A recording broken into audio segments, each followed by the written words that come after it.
No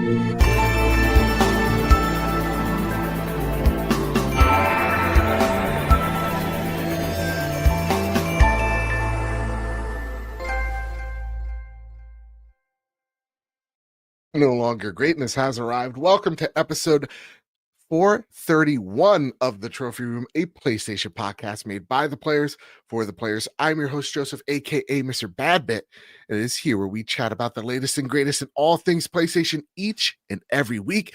Like this week, we chat about what the hell is going on at WB Games. Marathon gets officially delayed indefinitely. We are already talking about the PlayStation 6. Why? Light finally gets to tell us all about our LA trip to Borderlands 4 and God of War new game eternally delayed until next year, and so much more as we do it live each and every Wednesday night on youtube.com/PS Trophy Room and twitch.com/PS Trophy Room. And on podcast services the very next day afterwards. That said, with all that out of the way, the greatest co-host, whoever is, whoever will be, Mr. Kyle Stevenson. How are you, sir? Tired. Happy to have tomorrow off so I can play more games and just rot on the couch or maybe go swimming. Yeah. Because it's been getting hot and I don't have my AC in my window yet because we don't have central air in this household. So no. It's only in our bedrooms. So it's not great. Every time. This is it your probably house. feels like soup today. Has it been raining for you guys like it's been here? No, it's actually been a pretty nice day out, but we were having flooding everywhere over here. Oh no. Like downpour all day. Jeez. In the morning it was rainy and it was gross and it was like 70 degrees. And then all of a sudden at like 1 o'clock, it's like, what if we decided to be the most humid 90-degree weather ever and you're in jeans? And I'm like, all right, whatever, game master. So it's been rough over here. That said, really quick, lightweight herself. Yeah. I'm sorry. Yes. Introduce Light first. Please. Teegan, how are you, miss? I'm hanging on. I'm good. Baby Light is back in school again after her second run-in with hand, foot, and mouth, and she has a class of 4 kids out of 20 right now, which tells you it's been going great there. So this school needs to be disinfected. Dude, it needs to be burned to the ground and rebuilt. Yikes. How many kids got their foot in their mouth, man? Oh my God. So many. Kyle, what were you going to say, bud? Would you like to read Jonathan's comment in chat? Sure. I think I may need to check my hearing. I heard be available on alpaca services the day after. Only. Do we have a new podcast service now, Joe? Only on alpacas? Sweet. Only on alpacas. That's actually where the show beams out to, not podcast services. Alpacas. Yeah, we're actually and listen, big announcement, everybody. We are the number 9th biggest podcast on the leisure charts on Apple in Denmark. In Denmark? Hell yeah. Shout out to y'all. That's right. Greenland will be ours. The trophy rooms. They want it. I will be the president for a day. Come on, why not? That said, like, I want to know what you think. There was like this interview at IGN, and they were interviewing Kojima, and Kojima said something along the lines of, they're interviewing the composer, and the composer was like, Kojima was like, the internal testing of this game was too positive, and so he wanted to make changes to the game to make it more divisive, because in his eyes, if the game was already positive and only people loved it, it meant that this has been mainstreamed and that it's already been tried and true. Mm-hmm. People took that as being like, maybe is Kojima up his own ass? Mm-hmm. Or is this man actually onto something? I want to know what you're thinking as someone who, couldn't get into Death Stranding, would like to, but is outside of it. Mm-hmm. Is Kojima getting a whiff of it right now? So I'm glad you asked me this, because actually Mr. Light and I had a very deep conversation about this yesterday in the full 2 minutes that we were allowed to talk without our 3-year-old interrupting. And he convinced me to his side. So I'm glad that you asked me this, and hopefully I can convince you guys to the side too, because it does make sense after we talked about it my gut reaction was, okay, that's a very hipster thing. Like, oh, I can't do that now. It's too mainstream. You know, like, okay, you're chill out. That was my first reaction. Like, I was like, ugh. But then Mr. Light was talking through it and he's like, but listen, that makes total sense because when a game comes out and everybody loves it, people are playing it. It's like a flash in a pan. People are playing it for maybe a couple weeks, maybe a couple months, maybe even a year. But then it's done and you don't really hear about it again until it's like, oh, this scored well. But it doesn't have a continual conversation. It's just people loved it and it's done. If you have a game like the first Death Stranding, where some people love it, some people don't love it, but then learn to love it as they play it more, like I was with Death Stranding. The first 2 or 3 times I tried to play it, I couldn't get through it because I hated the mechanics of it, hated the choices. Then when I tried it the 4th time, I was starting to appreciate it, starting to get into it. You have these deeper level conversations where people can actually convince you to their side or convince you to see their viewpoint. And those conversations lasts for years. We're still talking about Death Stranding. Do you like it? Do you not like it? What do you love about it? What do you not love about it? So I get his point. I get his. I do think it's still kind of like, okay, dude. Yeah, okay. Get away with it. I also completely understand where he's coming from now. Kyle Stevenson, you're nodding in approval. I'm more on the side of, come on, dude. But Okay. I mean, I get what Light you're saying and what Mr. Light was saying. And I love that he wants his work to be talked about in that way. But I find it weird that, like, why now? Because I'm sure he didn't have those thoughts with, like, the MGS trilogy, right? Right. Because those are universally beloved. Sure. And didn't kind of have that, talk about it, at least from what I know of it.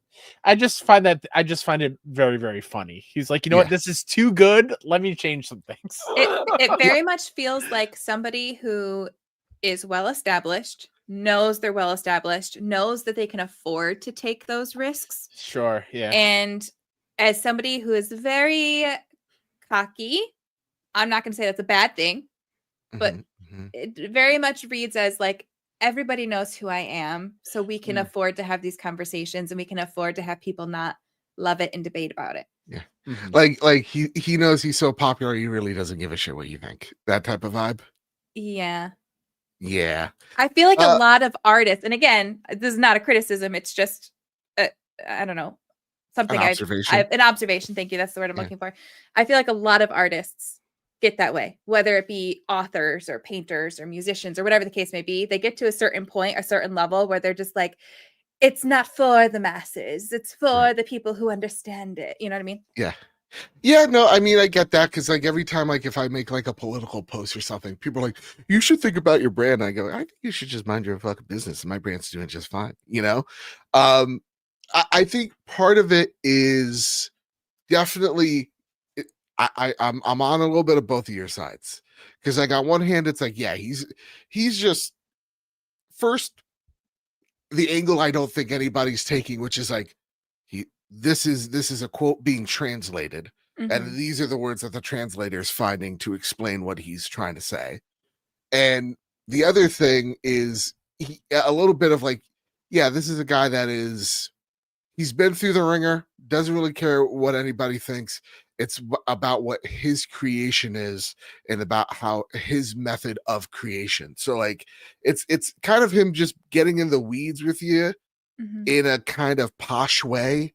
And at the same exact time, I'm like, though I see your genius, maybe just shut up a little bit. Because like I totally get where he's coming from. Because like, yeah, like there are parts of Death Stranding, and we're still having those kind of conversations about it. It's a very all over the place type of game, right?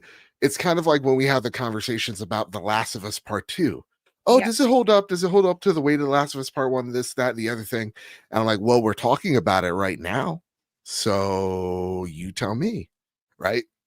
So I think it's one of those, it's kind of like an elevated thought that gets boiled down and literally translated and then boiled down. And that's kind of where I take the read on it. I also feel like, too, the Death Stranding story is so wacky and out there, and like so many people can do deep dives and explorations and still not scratch the surface of it, that I don't think you need to not have it be universally beloved, because the story, even if it is universally loved, is still probably going to be a story that people are going to be debating, and probably people are going to be picking apart and analyzing and being like, no, you interpreted this wrong, or you interpreted that wrong. So I don't think he needs to worry about it being universally loved, because the story is written in such a way that people are going to be having these conversations for years to come. Yeah. I'm assuming the second is going to be the same. And Jeannie Love writes, he wants criticism, and that's a good thing. And as Jeannie says that, Silkin It says, where are you, Silkin It? Ah, there it is. Steve writes, is Kojima never up his own ass? LOL. Yeah, I mean, yeah. I'm also just sitting here like, the game comes out next week, right? We'll be playing it next week. Yep. I'm going to be playing that thinking about, what did he change? Like, what story beats? What character did you kill so that I wouldn't be happy? Exactly. Like I'm forever already in that mindset of like, well, what could have been already, which I don't know if it's a good thing or a bad thing yet, but if maybe this would he'll have come do a out director's after we cut played, with the original. Maybe. Like if this came out afterwards, I'd be totally fine with it, but like just before and so close. Yeah. The whole time I'm playing, like, well, I wonder what this was in that other version. Fair enough. Also, Fred Conductor in chat says, look at Kanye. That's not the same thing. Kanye's just he's just lost he's gone off his rocker and he is a Nazi. That is not the same. How about we never look at Kanye? How about Kanye just goes away? Please. I know it's going to be hard for us, but we have to forget about graduation. I think we gotta. We gotta move past. All right, listen, y'all. It's time to square up the news, but before we do, a little bit of housekeeping. Of course, we got new merch in the shop. Link down in the description. Go check that out. And of course, our Patreon pitch. If we ever got you through a long car ride, a tough day at work, maybe a hot, humid night such as one of these that we're having, please head on over to patreon.com/PS Trophy Room. Help support an indie outlet like yours truly. It's the reason why we look so good, sound so great. It's because of your generosity over at patreon.com/PS Trophy Room. We are able to do the cool things that we're able to do solely because of your support, like one of the topics we're going to be talking about later on in the show. That said, I want to thank our newest member, Brett Griffin at the bronze tier, Arlie Upper 90 at the silver tier, and Caleb Cook at the platinum tier. I want to thank our premium producers, Todd Burwitz and Toxic, and of course, K-Rock's Kiddo Cullen. I want to thank our platinum members, JC, Jedi Master Ren, Cowboy, Danger D, Jonas Young, the Green Gorilla Gamer, Chaotic Monkey, Ryuko Kill 90, Steven Flesh, Strubles and Bits, Aaron, Bertos Maximos, Tommy, Chris, Hybrid 748, Matt Valdez, Soaking It, Decimine, Mitchell Gramling, Mike Thomas, and the Enchanted Goat. Our gold members, Cypher Primus, Doth, Simon the Pie Man, Jesse Garcia, JB the Purple Monkey, Hyde Endorse, Katie, Kevin Diaz, Kevin Mitchell, Marcus O'Neill, the Red Arrow, Ageless Hermit, Androsaur, Astronaut Jr., the Winter Gamer, Stingray X, Robbie Bobby Miller himself, Brenton Zachary, Sean McKenzie, Rick Arrington, Solo, Matthew King, the Overlord, Dewane Raksha, Drellish, Rick Davis, Steph Mildener, Samuel Nestling, Maximum Carnage, Michael Hassett, Drug Prowlin Wolf, Manix Vizia, Jazz and Bren, Tristan Wonderland, Battered Haddock, and the Lord Commander Sunny. Thank you all so much for your patronage. And Kyle Stevenson coming in with the YouTube members. That's right. You can be a YouTube member. If I think it's like a $5 thing, you get the trophy at the end of your thing. I thought I had to buy you more time, and now I had it up already. Shout out to Nisa Hauer, the Kush Completionist, Pops Arcade, Strubles and Bits, and Tommy. Get a little trophy next to your name in chat. Ooh-wee, ooh-wee. Do we have emotes over here yet? I need to think of some. That's a team meeting. Diego, get on it. No, I got a little switch that I hit at the back of his knee to make stuff for us. Back All of right. the knee? Yeah. Ah. So Or that's I what as like gotta Chandler do. if you have to says, like ah. bend over so low and just go. Gotcha. My little switch. All right, Kyle Stevenson, you get to pick which story you want to talk about first. Ooh. Choose our own adventure? Choose your own adventure when it I comes to love it. squaring up the news. Oh boy, what do I want to talk about? No, please don't say the PlayStation Options, 6. options. You know what? Let's just go with man. Let's start with this one because I want to get this one out of the way. Please. From Andy Robinson over at VGC. Bungie has officially delayed a marathon. Quote, your voice has been strong and clear, unquote. The delay follows mixed feedback from players to recent alpha tests and a significant controversy around stolen artwork that was found in those test builds. Marathon was set for release on September 23rd for PlayStation 5, Xbox Series, and PC.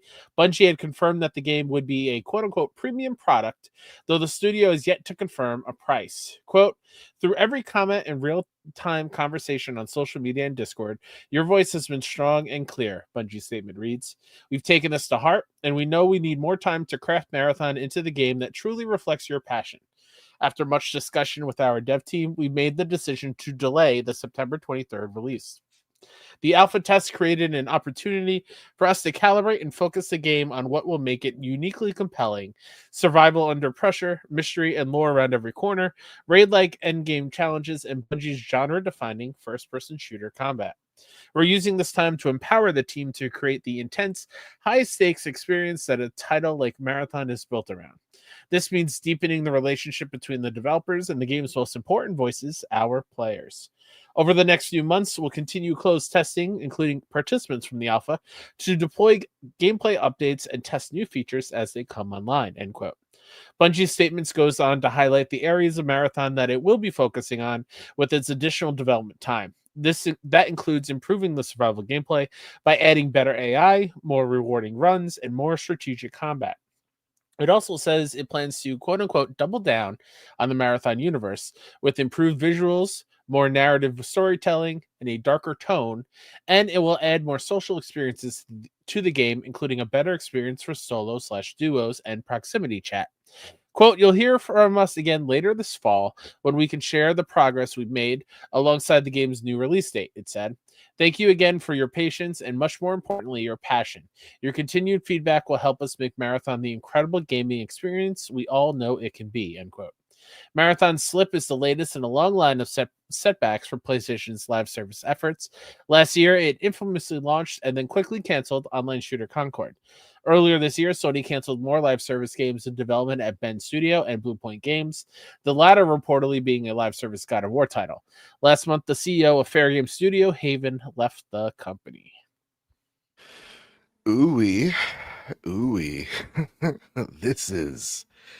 I think the biggest tell here is they switched creative directors of the game.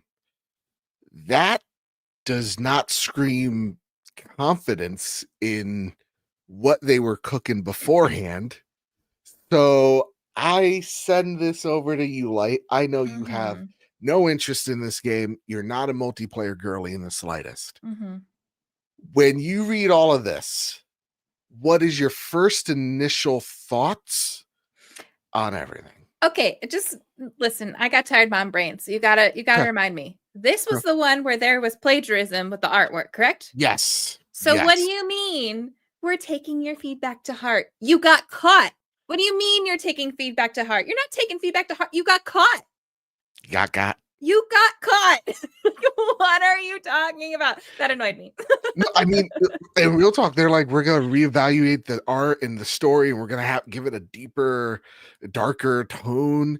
It's like, they definitely bury that in this little statement. Yeah. I mean, like, they made it read like, oh, first impressions of the game, people didn't love this aspect of it, so we're mad. No, you plagiarized and got caught. And maybe people also didn't love what they were playing, but that is not why we are not hearing from you right now. it's It's true. It's truly nutty. Um, and it's wild that I think one of the things that I do like the change of the creative director, though I know this previous guy worked on Valorant, he was very successful, but there was also internal conversations of very toxic leadership. So it's awesome that they got rid of the leadership and they replaced it with someone hopefully better, so that maybe they can listen to some of their developers' complaints. Because one of the original stories out of this, when everything started leaking, was like developers are coming out going, yeah, no, we didn't want to put classes in this game either. They fucking made us. John from accounting said this was a good idea. We had to do it. They were calling me a scrub. And it's like, well, that sucks, right? Like there's a lot wrong. So I think changing the creative head is great, but Agreed. how much time do you think Sony allows Bungie to work on this game? How much can you work on this game, and is the damage already like done? I can't imagine more than a year. Ooh, right? Even that feels long, but I mean, if you're going to try to get this game out, I can't see it taking less time than that either, depending on how much you have to change or do. And again, it probably depends on what happens with, like, did they get sued for the plagiarism? I think they're like, I think they were like talking with the artist. Okay. So it probably depends on those conversations. / does it lead to a lawsuit? Because that's going to slow things up, you know? Like, I don't know. I feel like I could see a year, but I'm not a dev, so I don't know. I mean, Kyle Stevenson, Sony seemed pretty confident in their little investor call. They're like, no, we have faith in Marathon. Marathon's not going to get Concord. So I know, right? It's like, okay, I believe it when I see it. I also, from the outside looking in, it looked like they had faith in Concord. So what happened there? Okay, so how much of a delay do you think that this game gets? I'm with Light. I think a year at minimum. Because listen, the little bit of, again, as Freight Conductor in chat says, nobody really liked the gameplay loop, and anyone who thought maybe it had potential then played Arc Raiders, which is what I've heard. And the plagiarism was just the nail in the coffin. I think with the plagiarism and all the art theft, if they just found that little bit of it, it's probably way more in there that people haven't caught on yet from other artists who aren't even aware of. So when you smell smoke, there's usually a fire. So I'm sure there's a lot more other background stuff that is going into that there. I don't know. I could also see that in that, what was it? The Sony fiscal call, investor call, whatever it was. Yeah. Just saving face and be like, yeah, we're super. We're what are you going to say? What are you going to say to the people with the money? Oh, no, we really don't think this is going to go well. Like, no. I don't put too much stock on that. Yeah, Jeannie Love writes, the whole art style looks to be based off the stolen stuff. Like, when you get down to it, like, they're like, you have like inspirations when you're throwing that like dartboard up of like, these are the things we want to hit, the vibes we have to hit. And hearing from Travis over at the Bitcast and over at IGN that got to play the game, he was talking about how the head artist followed that like artist long before the stolen art. So like none of this looks like good. And to say a year, I'll put it even more bluntly. Do you think that this game comes out before or after GTA? After. Yeah. Like what say you, after GT? That's a whole year plus. God, I don't know. I really think we need to wait to know until the conversations, like how the conversations go. Like, which we might never know that, but until we know how that side of things progresses, because that could really halt the timeline or accelerate the timeline depending on how they go about solving that issue. Right. So I don't know. Yeah. Bungie, I guess I'll say before just to have the opposite side. Truly, like, I think before GTA. Look, by eliminating it coming out in September and saying we'll give you a new release date in the fall, that screams to me, okay, they got another few months to cook. Like that to me screams, oh, it'll be out in February or March, where it's tax season, everybody's getting their refunds, and then maybe they can work some magic and get this game out the door. The biggest thing to me isn't the gameplay loop. Like, we were at SGF last week, and we had a whole episode about it. And I don't think we mentioned. I don't think they knew that, actually. Just humble brag. But the one thing that like Des were talking to us about wasn't about the things we loved. It was like, hey, what are some of the things you didn't like? Right. So like, I think Bungie's strength here or advantage is that they have everything that people don't like and or they need to work on. And it's some of the things that I think are maybe the easier fixes, like the loot progression in terms of like, hey, maybe it's not seasonal gear.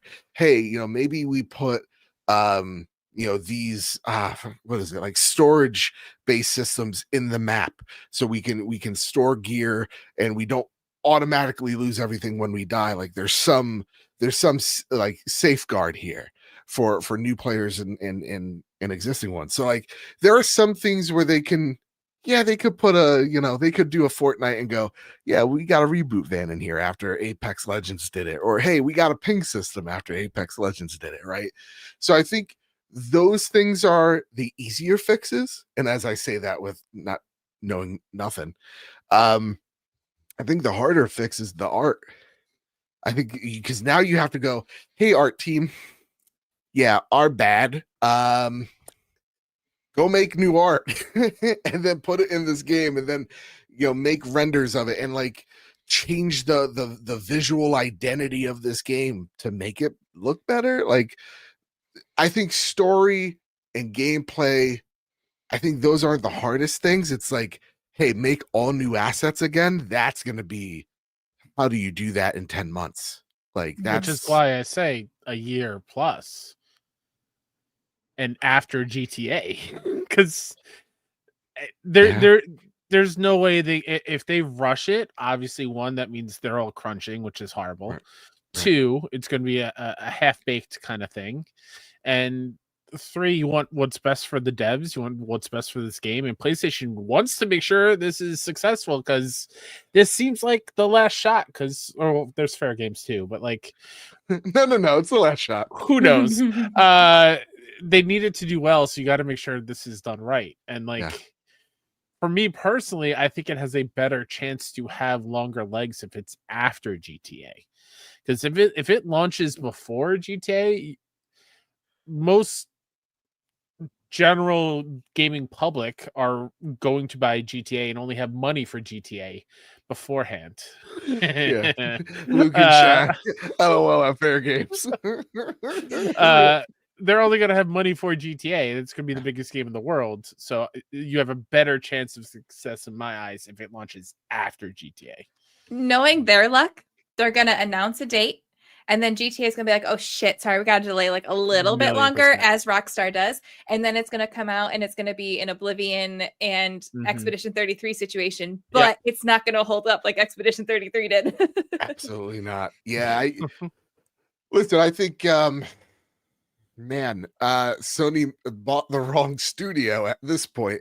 But like a part of me wants to say, how did we get to this point? And then two, man, they're being good stewards to a certain extent, because if they're giving them a year plus, they must really be like, we truly have no idea what the fuck we're doing.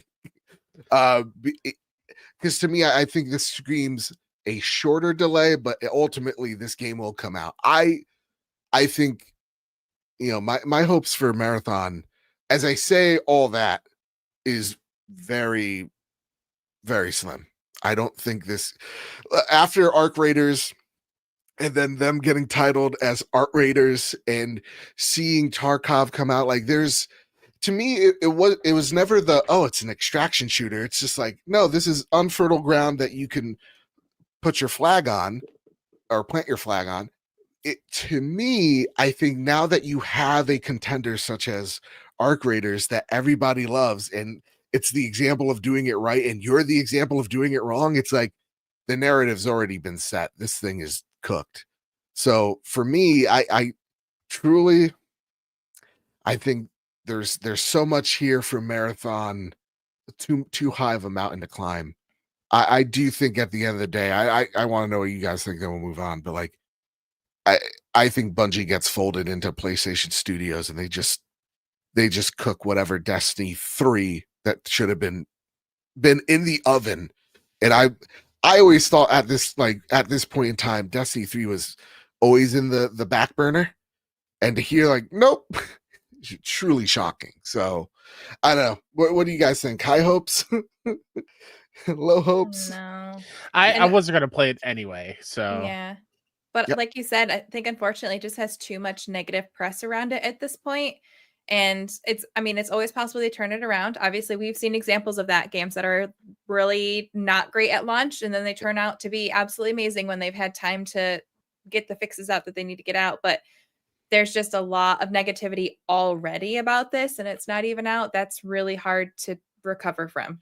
Yeah. So I think like like Bungie has been the studio of like, yeah, you know, I've said it here, it's like count them out, and they always surprise you. You know, how many times have you said Destiny's dead? It keeps on coming back, and there's always a expansion that redeems it. And I think you take a look at a BioWare as a great example of like, yeah, they used to be like, can't count BioWare out until you could count them out. And, you know, the failure of management actually then catches up to them. is there a world? Okay. I don't know if this is even possible. So I'm just throwing crazy ideas out You're there. crazy.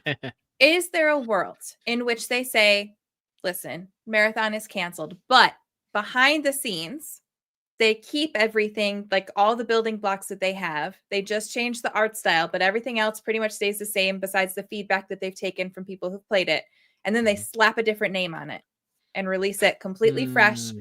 It's a new game to us, but to them, they already have the foundation and the building blocks. So really, they're just changing, just air quotes, changing the art and all of that. Just a little thing, no big deal. Yeah. And then, you know, it's 2 years out instead of 1 year out, but you have a fresh slate. You've made the tweaks people want to see. So people are like, oh, wait, this is actually pretty good, you know? Yeah. I think you could take the building blocks of Destiny 2 and, you know, anything that worked in Marathon, and you could definitely make something out of that, but I don't know. What say you, Kyle? I don't know. It's like you're talking crazy now. You're talking No, crazy. I don't think you're talking crazy. It's just they have such an impossible challenge on their hands. I know. Yeah. feel I know. like. I don't envy making decisions like that. No, Mm-mm. absolutely not.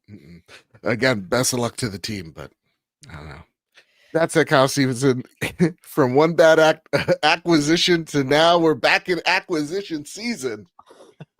Take it away, Kyle Stevenson. Mike Straw over at Insider Gaming writes, Sony reportedly interested in buying Warner Brothers Games assets. Sony is exploring the idea of buying Warner Brothers Games' various gaming assets. That, according to a new report that surfaced this week. According to SES Scoops, Sony is interested in buying Warner Brothers streaming and studio assets. Those assets, the report says, would include the company's HBO Max streaming service, its various IPs, and gaming assets. Quote, sources said Sony was only interested in acquiring WB Discovery's streaming, studio, and gaming assets if they were separated from its cable networks, which have lost millions of homes as viewers abandon traditional cable packages, the report reads. According to SE Scoops, Sony is interested in buying Warner Brothers. That's a double paste. That's fine. Yeah. It's I done fine. messed up. You want me to read it again? I can read it again. Please. No, it's okay. Yeah, no, you're good. My bad. So this question comes in via Delicious Morsels, and he writes, I wanted to get everyone's take, so I asked everybody on Discord. You could join us in the description down below. That's the Discord link. Or I reached out via Blue Sky for your comments, your concerns, and your questions. Delicious Morsels writes, "Hey y'all, been a hot minute since I've written in. Hope y'all are recovering well from SGF. Still have not made a full recovery." So what do you think this means? Oh, sorry. This question was for the marathon. Yikes, my bad. Oh, no biggie. Rewind. Samuel, hard at it. You didn't even see none of that, audio listeners. I didn't mess up in the We'll go slightest. here There's with, a round of applause. with It was too Jordan's long. question. Yep. Can you read that for me? Absolutely. Jordan Ando writes in, so I'm never against acquisitions for any company, as we have seen examples where it can have a positive impact. Obsidian being one such example, but given how things have gone for Bungie since being acquired by Sony, does not give me a few red flags. That said, I'm not against it. Whew. Samuel Heedy writes in, if it's true, I think it's obviously the best fit for Sony compared to the quote other two, Rocksteady, NetherRealm Studios, and Evo, etc. I feel it might be a little overkill, can easily buy out specific things /IPs /assets /dev studios, but it helps Sony in a multifaceted way, not just games. Robbie writes, Sony owns Evo, having Mortal Kombat and something like Injustice would do it wonders. And Lang Solo writes, they seem to have a lock on Marvel, would be good for DC to be out of any major consoles party hands. Excuse me. And Enigma writes, ew boy. Adding MK would be another great get in terms of Evo for Sony. But I don't know. Hard to say. Seems like WB has a rocky road regardless, so unsure which would be better. And last but not leastly, Matthew Kennedy over from the Star writes, hey, trio, been a little while since writing in. Hope is all is well, and you're gearing up for the summer season.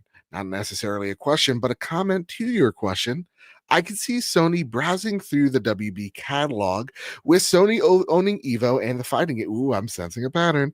Content in the latest state of play, an all new first party fighting stick. Mortal Kombat just seems like the right option. But yeah, I'm worried that Bungie is going to shit the bed and Sony will absorb them into the traditional first party studio. That's what I think too. Wouldn't be the worst case scenario, to be honest. And then K-Rock writes in with the question, hey, Kyle, Joe, and Teegan, happy to hear your trip from SGF went awesome. It's been really fun hearing your stories and reactions from the show. I'm just glad ice didn't catch me. Quick update from my world. Cullen's doing well right now. Hell yes. Yay! Let's go, Cullen. Which we're so grateful for. He's been obsessed with Mario Kart on the Switch 2 lately, and I'm not even kidding. He beats me every time. Total ringer. Yes. Let's go. Listen, Cullen, I know you're kidding. You're going through it, but if we're playing Mario Kart together, you're going down. I'm not going easy. I don't know. Sounds like he's pretty good. I think he's got you, Joe. Oh, yeah. Well, Cullen, 150cc Rainbow Road. Come at me, dude. Kidding me? Let's go. I also had a question for you all around the rumors of the possibility of Sony acquisition of WB Games. On one hand, I definitely am curious about what PlayStation could do with some of those legendary IPs like Batman, Mortal Kombat, and even Shadow of Mordor. I don't know. Have you seen Madam Web? But I'm also real uneasy about the industry ongoing consolidation. And WB's recent push into live service games hasn't exactly inspired confidence. Suicide Squad, anyone? I've also seen speculation that Sony's interest might be more about the streaming rights than the studios or IP themselves, which adds another layer of weirdness to it all. So my question is this. Could Sony acquiring WB actually be the course correction some of the games as service directions steer those franchises back towards strong single player or narrative based experiences? Or is this just another step in the industry's march toward consolidation? And if so, is there a better alternative for these IP that doesn't involve another mega publisher takeover? Whole lot to take in there. Kyle Stevenson. Hi. I bring this question over to you, sir. And I just add one little thing. Ready? Rocksteady, it's time to come home. It's all right. Come on. Were Come on they over, ever? What do you Rocksteady. mean, come home? Come on home. Come to your new house. It's nice here. You can So- take Concord's room. Oh my god. Jesus. Fair games. You gotta share with NetherRealm. You know. So here's the thing. Okay. Would I love having these IP under the PlayStation banner? Of course, because I'm a PlayStation fan, first and foremost. But I am also not okay with all this acquisition stuff. I really do not like it. It's not good. I don't want it just to be PlayStation and Xbox at the end of the day and Nintendo doing their own thing. It would make a lot of sense because that IP is great. But what Freight Conductor says in chat, if Bungie was 3.6 billion, how much is this going to cost? Because you got your Game of Thrones, you got your Harry Potter, you have your DC, you've got your Mortal Kombat stuff. That's all a pretty penny. And I do think this is leaning more towards the streaming entertainment side of things more so than the games. But if it, man, I don't know, man. It's just it's a weird world that we would live in where hypothetically Spider-Man and a Batman game would be exclusive on PlayStation. Well, yeah, like that's the thing. It's like, what are the terms of this thing? Because it's right. not. And how upsetting would it be for like Mortal Kombat not to show up on an Xbox? Unless PlayStation switches around and they really are putting things on Xbox eventually, which they have shown no signs of that happening. It is interesting though, because did we talk? I don't know if we talked about here or if I was listening to Kind of Funny. I don't know where I heard it, but I feel like a couple weeks ago there was the conversation about how WB was like, we're only focusing on Harry Potter and Mortal Kombat, and that's it. And then that was the conversation of like, okay, so we have all these other amazing franchises that we're not going to see again because we're like, whatever ones they said they're going to focus on is all they're focusing on. So on one hand, the consolidation really scares me because we're going to get a lot more layoffs. We already know that. That always happens when you consolidate. But on the other hand, it's kind of good for those other franchises because we might have a chance of seeing them. On the other hand, because I have many hands, is it possible that WB is just selling off certain IPs and not the whole umbrella? That would be a little cheaper. That would let Sony kind of pick and choose what they wanted to focus on, if they wanted to focus solely on streaming or if they wanted to focus on certain IPs here and there. I don't know. I just feel like we had that. I heard that conversation somewhere, or we had that conversation somewhere a couple weeks ago about how WB basically came out and said, listen, we're only going to do Harry Potter, this and this. And then we're like, well, shit. I was trying to find the direct quote because it's like we're focusing on Harry Potter, Game of Thrones, DC, and then there was something else, and I totally forget. And just for funsies, I'm saying White Lotus. So, it's White Lotus game could be really fun though. Are you kidding like a me? whodunit, right? That's investigation game. Think LA Noire, White Lotus. Shit, it was Mortal Kombat. Was the other Mortal Kombat, and it just screams like this is like, to me, that screamed like we're out of ideas. Here are the IP that make us money. Someone come steer this ship. My name's David Zaslav, and I'm a piece of shit. Which like that's. Isn't somebody at WB getting a pay cut? The CEO, shareholders were so pissed off. Yeah, because he's a piece of shit. Love he to doesn't see know it. anything. Love to see it. I don't know, man. Because it is weird. It's not like they're giving up the IP or they're giving up like the streaming service of Max, whatever the hell they're calling it at this point. I've given up. Just like it's always been HBO, just like it's always going to be Twitter. You're not changing that. Yep. You're not changing it. And so it's this weird kind of, hey, you want this streaming service, and it sounds like, and borrow some of our IP, or have this co-parenting situation with us, with the content on the streaming service.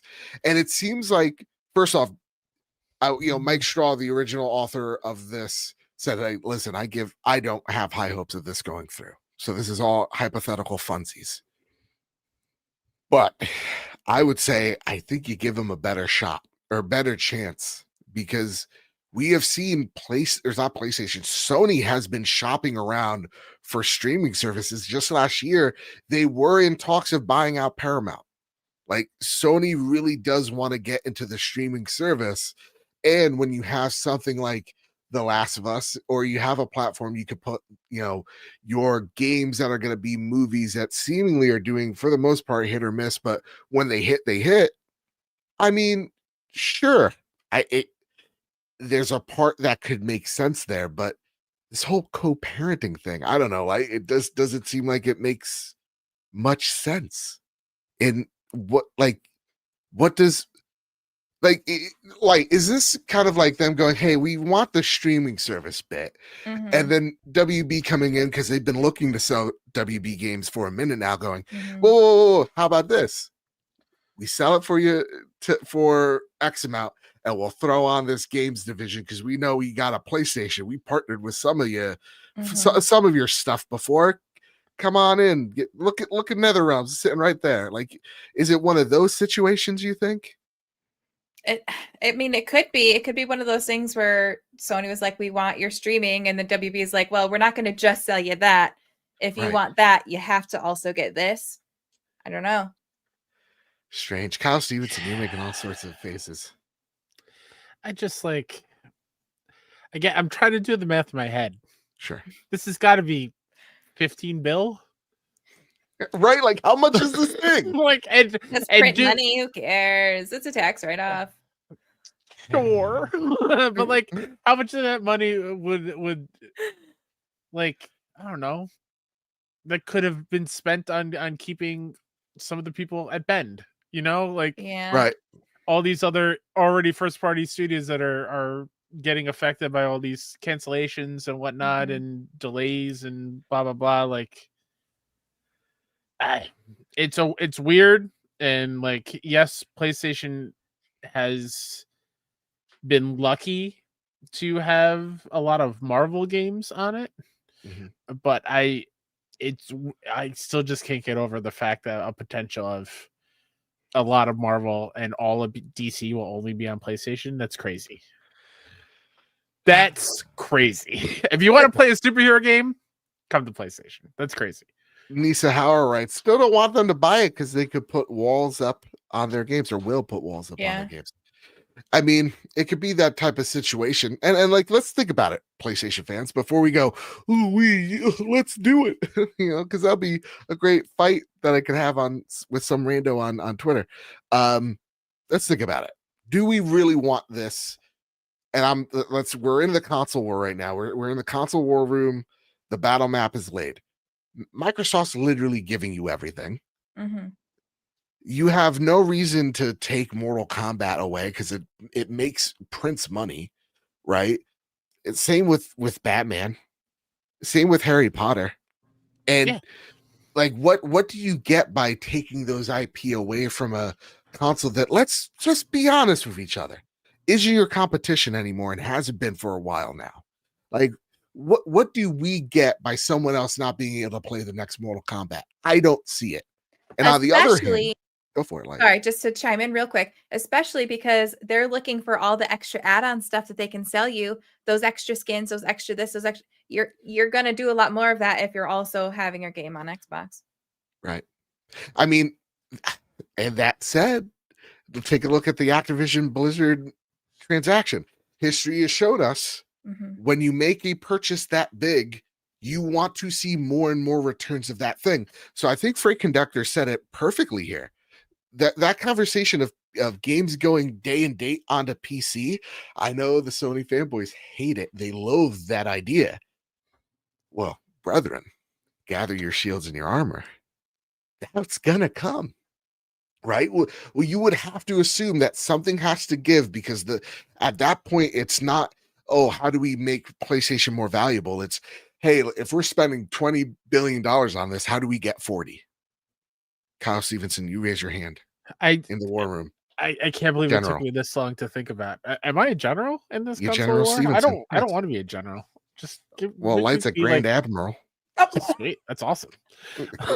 Just I call don't know me what the Thrawn, ranking- baby. All right, let's go. I love that she got that reference. What was I gonna say? Oh, I mean, we just talked about it before in the story before this. What if it's a Bungie situation?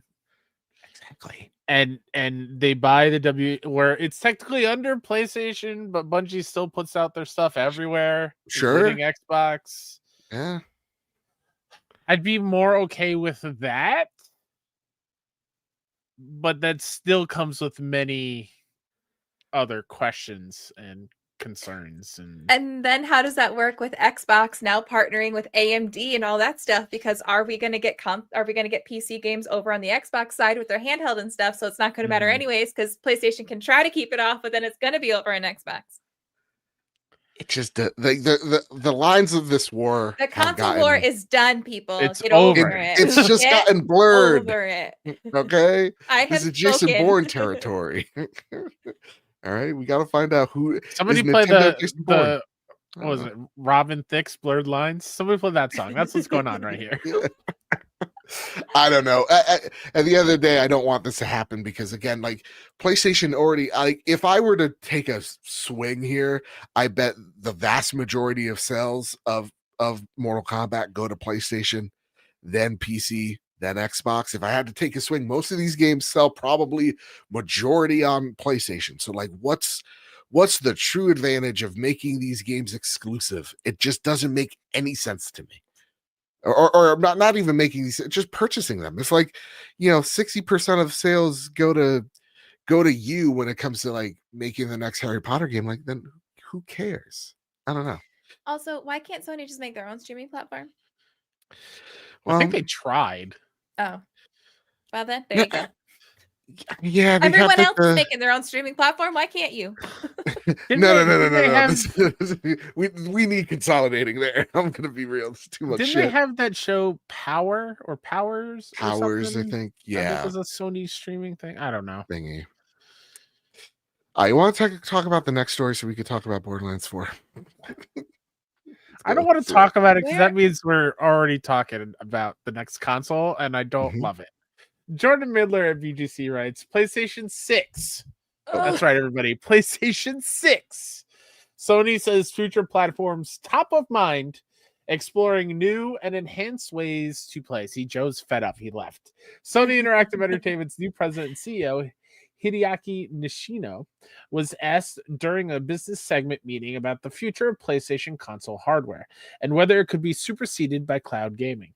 Nishino emphasized that PlayStation now has multiple generations of experience providing players with cloud-based gameplay, and stated that while he views it as a viable option for players, he believes overall demand remains for the quote-unquote local execution of games.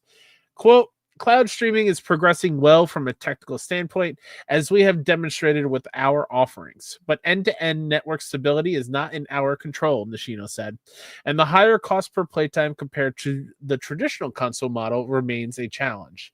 Cloud gaming is increasingly providing an additional option for players to access content, but our belief is that the majority of players continue to want to experience gaming through local execution without dependency on network conditions, and PS5 and PS5 Pro have validated this thesis, I believe, end quote. The CEO went on to reference how Sony's console business has evolved into a, quote, multifaceted platform, end quote, with a significant portion of its 124 million monthly active users still playing on PlayStation 4. Quote, we now have a large ecosystem of highly engaged players across both the PS5 and the PS4 generations, so naturally, therefore, there's a huge interest in our next generation console strategy, he said. Quote, while we cannot share further details at this stage, the future of the platform is top of mind. We are committed to exploring a new and enhanced way for players to engage with our content and services, end quote. Why the hell are you playing Mario Kart while I'm trying to read a story about PlayStation 6? What's that? What are we doing here? Listen, I in the needed you open to world. focus because I had an ADHD zone out big time, and I have Oh. no idea what Kyle Like- just said. I was reading it and I had that thought halfway through, like, I don't know what the hell I am reading. All right, too I long just didn't read. completely was. I was tranced by my French fries and was out of the focus. I'm just showing Cullen what he's up against. You know what I'm Sure, saying? Okay. Yeah, no, I say all that because like we're on the eve of a new console launch with the Switch 2. Don't worry, I'll turn it into the Nintendo Nook in a few minutes here. But I was an 18-wheeler there for a second. I was Baby Mario that. driving an 18-wheeler. Yeah. Whoa. That said, Proud of you. yeah, I don't know why. Here's the thing. I genuinely don't know why Xbox and PlayStation are talking about the next Xbox and the next PlayStation. I don't care. Like at this very point in time, we've just gotten rid of PS4 games for the most part in terms of like big AAA games. Mhm. Like we just started to really see what this thing can do, and we're already talking about the next thing. They got to keep the people with the money happy. They got to show it's going somewhere. It's Right. not for us. And I think you're totally right there. Yeah, like this whole thing when they're talking about streaming, it's like, well, they're talking about streaming because Xbox is talking about streaming, and they're saying the thing out loud, which is like, cloud's great, and it's getting there, but there's more getting to go. And you know, when you take a look at like the PS5 just got more players on it, concurrent players on it than PS4 players. Like, I don't know. I genuinely don't see nor want the PlayStation 6 to be in 2027. Because yeah, go for it. I need them to hold off because I have to buy a PS Pro, whatever. I have to buy the next one because mine it can't even play Oblivion. It can't even play Oblivion. It's chugging, it's hurting, and I need to get the plus, whatever it is. Yeah. And if I buy that and then they announce a date for the next console, I am going to lose my ever living mind. So I say, I'm putting my foot down. They're not allowed. When do you think is the right time? Not Because they're yet. saying it, yeah. Because they're saying it's on top of mind. I'm like, how about you get that back in the recesses of your mind? We haven't even gotten a Naughty Dog game out of you. Like, How about let's just focus on first party games there. Right. champ? Let's focus on not laying people off. Yeah. Get some more games out that aren't like getting canceled as a week after they're released. Yeah. And yeah. I mean, M9 Prime asks us, either though Sony's talking about PlayStation 6, are we ready for a PlayStation 6 / do we need a PlayStation 6? I feel like we haven't gotten many PS5 only games. So to me, it doesn't feel like the generation has even fully started. And I'm expecting to run slightly longer than normal console life cycle. At this point, a PS6 would probably be a PS5 Pro Plus Extra, because I feel like games would just come out of everywhere, or would come out everywhere. Like I think what they are thinking when it comes to top of mind is, hey, what are people expecting, or what do we think the audience will want from a next generation? Like, I think that's the question they've been talking to themselves about now that they have the Pro out, is like, what does the PlayStation 6 generation look like? And I think that is a better way to frame it, rather than it's on top of mind. It's like, well, you talk about cloud, does it have to revolve around cloud computing? You know, I put out the Switch there for a reason. Love my Nintendo Switch, love that it's portable. Like, I would love a portable PlayStation on the go that I could dock anywhere, and it's, you know, the PlayStation that I know and love everywhere I go. I would throw my Switch out the window. Like, there would be no use for it. So, like, what does the PS6 look like? I think that's what they're trying to get at. I don't want to hear about it for one reason only. I am not ready for them to say there is no physical games on PS6. Well, I mean, I fully expect that to be a thing. Okay. and I'm not ready for it yet. So selfishly, I don't want to hear about it for at least another 3 or 4 years until I can come to grips with it. Slash the price tag. Yes, Right? 1,000,000%. Because I'm with M9 Prime. I'm with us, I believe here, and most people. We really haven't seen the PS5 hit its stride yet, but also, like, I don't feel there's a big enough jump to warrant another console yet. Yeah. And like then you have to ask yourself, well, what's the development time going to look on that thing too? Yeah, exactly. You know, it's just, I don't know. Todd Oxher writes, COD is still on PS4 this fall. Yeah, that's crazy to me. To me, I think there has to be another angle with the next generation of consoles. Like, I don't think it's just going to be, hey, this thing's just a more powerful computer. I do think there's something more to it than that. What kind of angle are you thinking? Acute? Obtuse? I'm thinking 45 degree. 45? I'm thinking so. Because it's cute. Are we getting a pyramid design from the PS6? Dude, that'd be sick. Let's pull the office here. Give me that. Dark Saturn writes, what do you guys think about the investors meeting? Joke's on you. You think I'm listening to that? They want at least one tentpole game a year. Does that seem fair? Rather read it, you know, being on a call. People gotta say, Joe, you're breathing into the mic, you know. They have enough IPs. Why the hell not? Give me something. Yeah. I mean, Herman Hulst's quote on single player, we're focused to consistently deliver at least one tentpole title per year at the right time in the year, at the right quality. God damn it, Herman. Just say something. Just speak like a normal fucking person. One game a year at high quality. Duh, Herman. Duh. Thank you, Captain Obvious. Handsome son of a bitch. I'm really getting tired of him. Yeah, I mean, that's usually what they deliver at, right? You get like your Miles, then you get your Horizon, then you get your God of War, then you get your Spider-Man 2, then you get your Concord, and then you get and then your you sprinkle in all your indies that are just like beautiful. What am I doing with my fingers? It's kind of trippy. I like it. You're doing the Scarlet Witch. They're like octopi. I like it. Let's keep doing this. Yeah, I mean, like, it makes sense to me. While XDev, you partner up with, I think XDev is going to be the most important thing for PlayStation moving forward. Like, Stellar Blade shows that. We'll talk about that in a minute. But like, yeah, don't get me started on Stellar Blade. Pony Blade. Hands, Kyle. They're up here. You got real wax. I'm just saying, like, it was the #1 game during Steam Next Fest for some reason. Why wasn't it there? I wonder why. But it was the game already. I digress. The game was already out. I don't think it needed to be in the Next Fest. I think some gooners would disagree. All right, Kyle Stevenson and Light. It's time for some flash news. Gotta run. Gotta go fast. These is flash news. I'm just gonna run slow. I'll catch you later. I'm in the I'll see you there.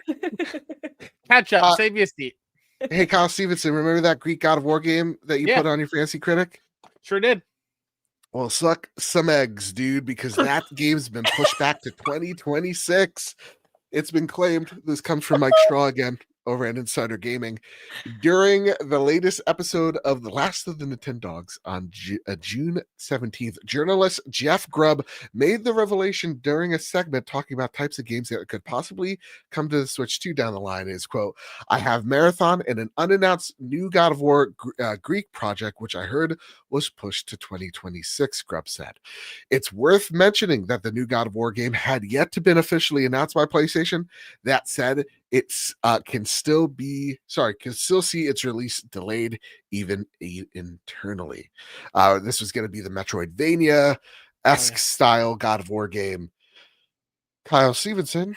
That you're playing as Kratos' brother Deimos, apparently. Oh yeah, yep, you're right. I should have read that part. So, what say you about this? Are you bummed? How can I be bummed for a game that's not real yet?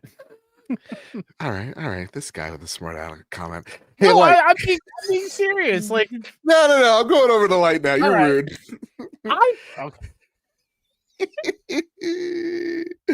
Like, I'm abusing my powers as host. What are your thoughts on that and a potential God of War game delayed. I think you're not into Metrovanias or haven't tried them or something along that lines. Correct. Would Yeah. this be something that gets you in the door?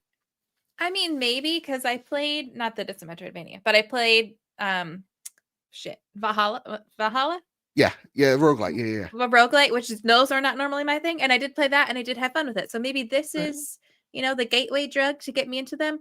I'm not sure, but also like we didn't even know about it. So like, okay, I don't care. Like, yeah, obviously I want another God of War game, but that's not the God of War game that I would be excited about. So it's like, meh. And fair enough. If you told me, oh, the God of War original games remake got delayed, I'd be sad about that because I do want to play those games and I can't play them right now. So I would be disappointed about that.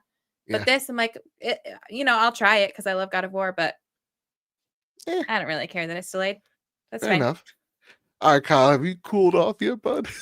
I wasn't even mad or angry. Kyle's like, I didn't even say any words before you took it away from me. Legit said the same thing I did. It didn't even get announced yet. All right, now you're stealing her ideas, Kyle. When do you get off? No, seriously though, Kyle. What are your thoughts? Go for it.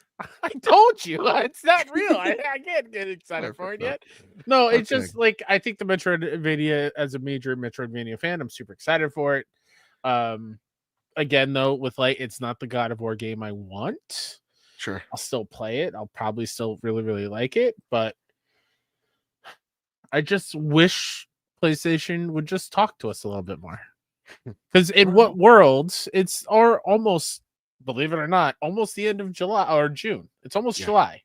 Yeah. 6 more months left in the year. Where was this game going to fall? When was it going to get announced? It definitely wasn't going to be a shadow drop, I don't think. Mm-mm. So, like, PlayStation, what are we doing here? I just don't understand the plan of rolling out what they're working on. Yeah.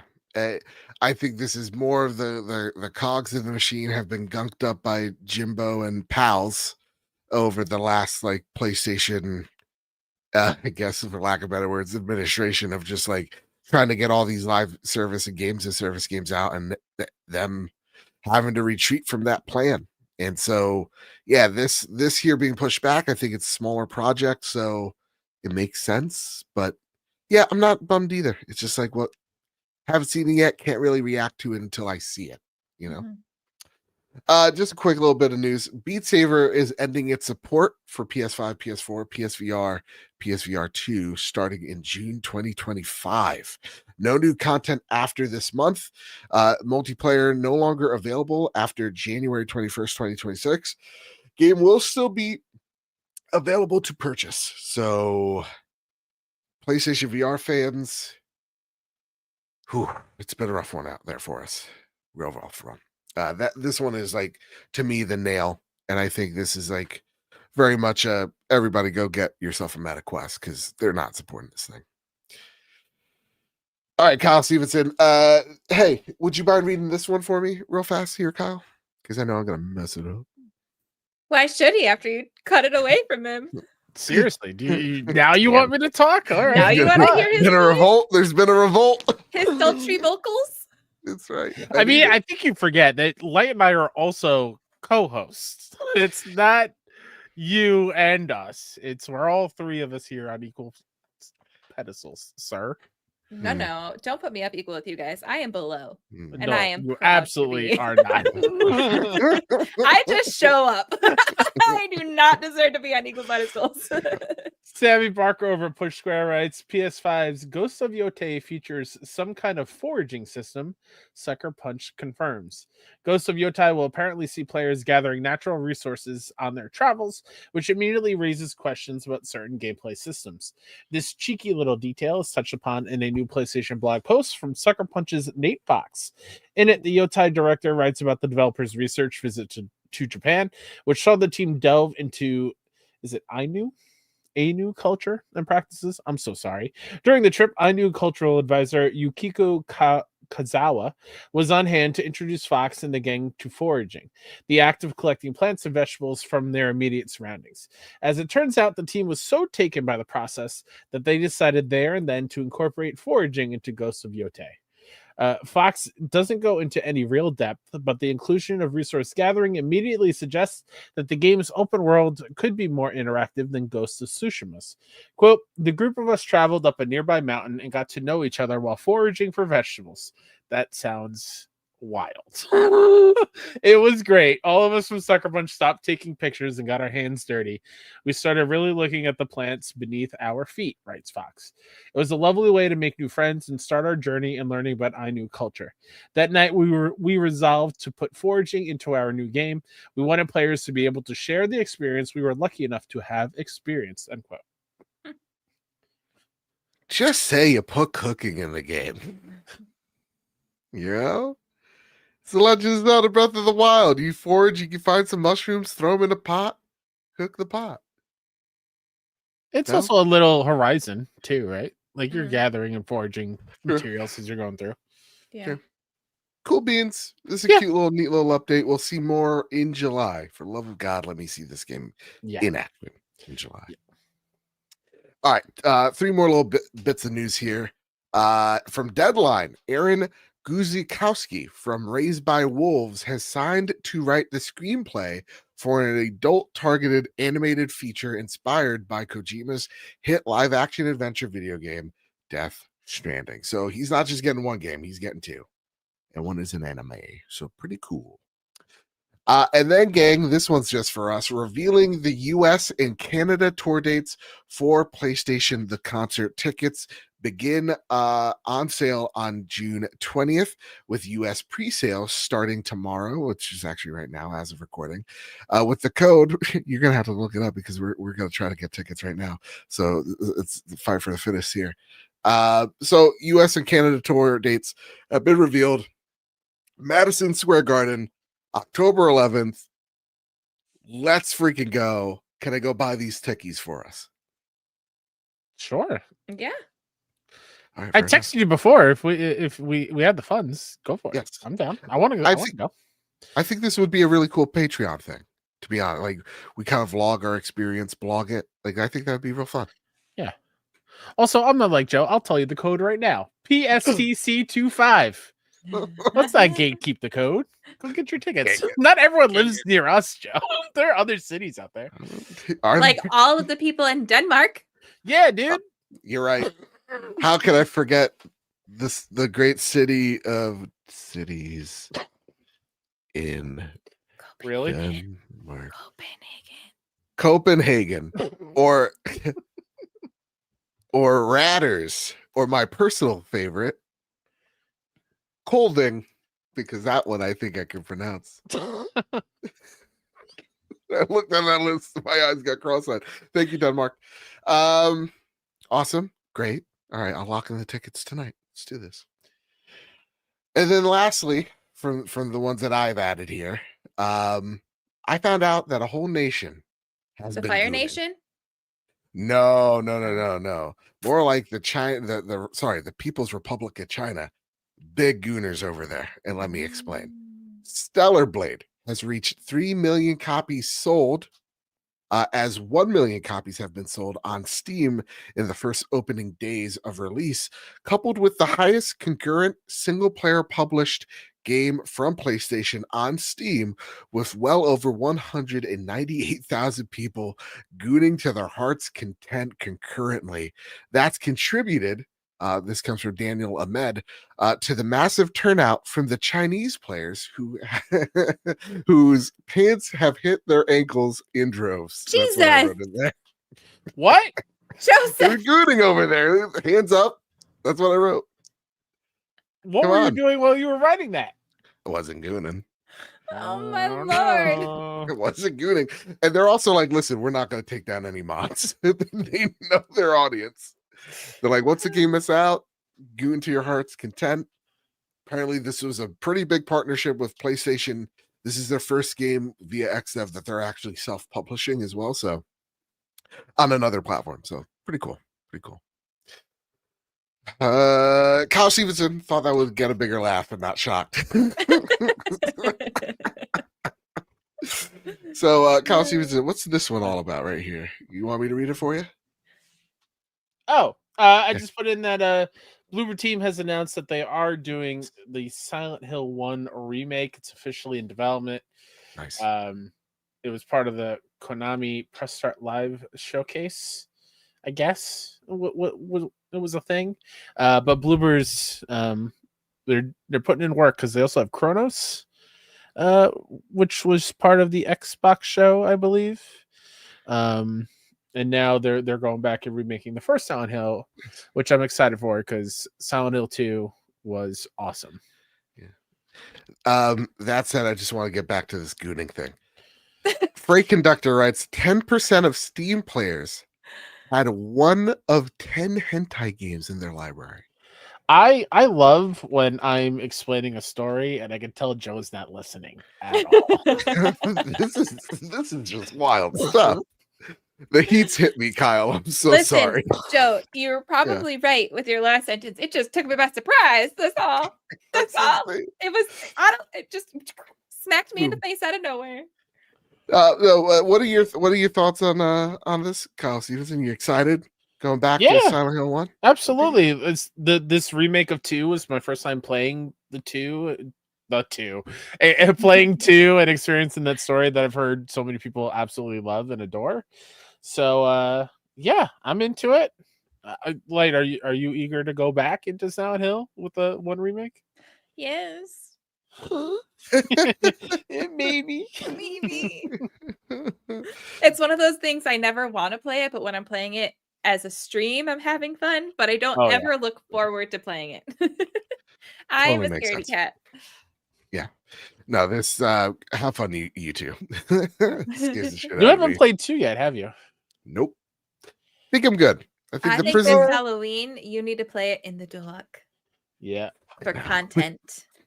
no Do it for content. Think of all the calories you'll burn with all the jump scares.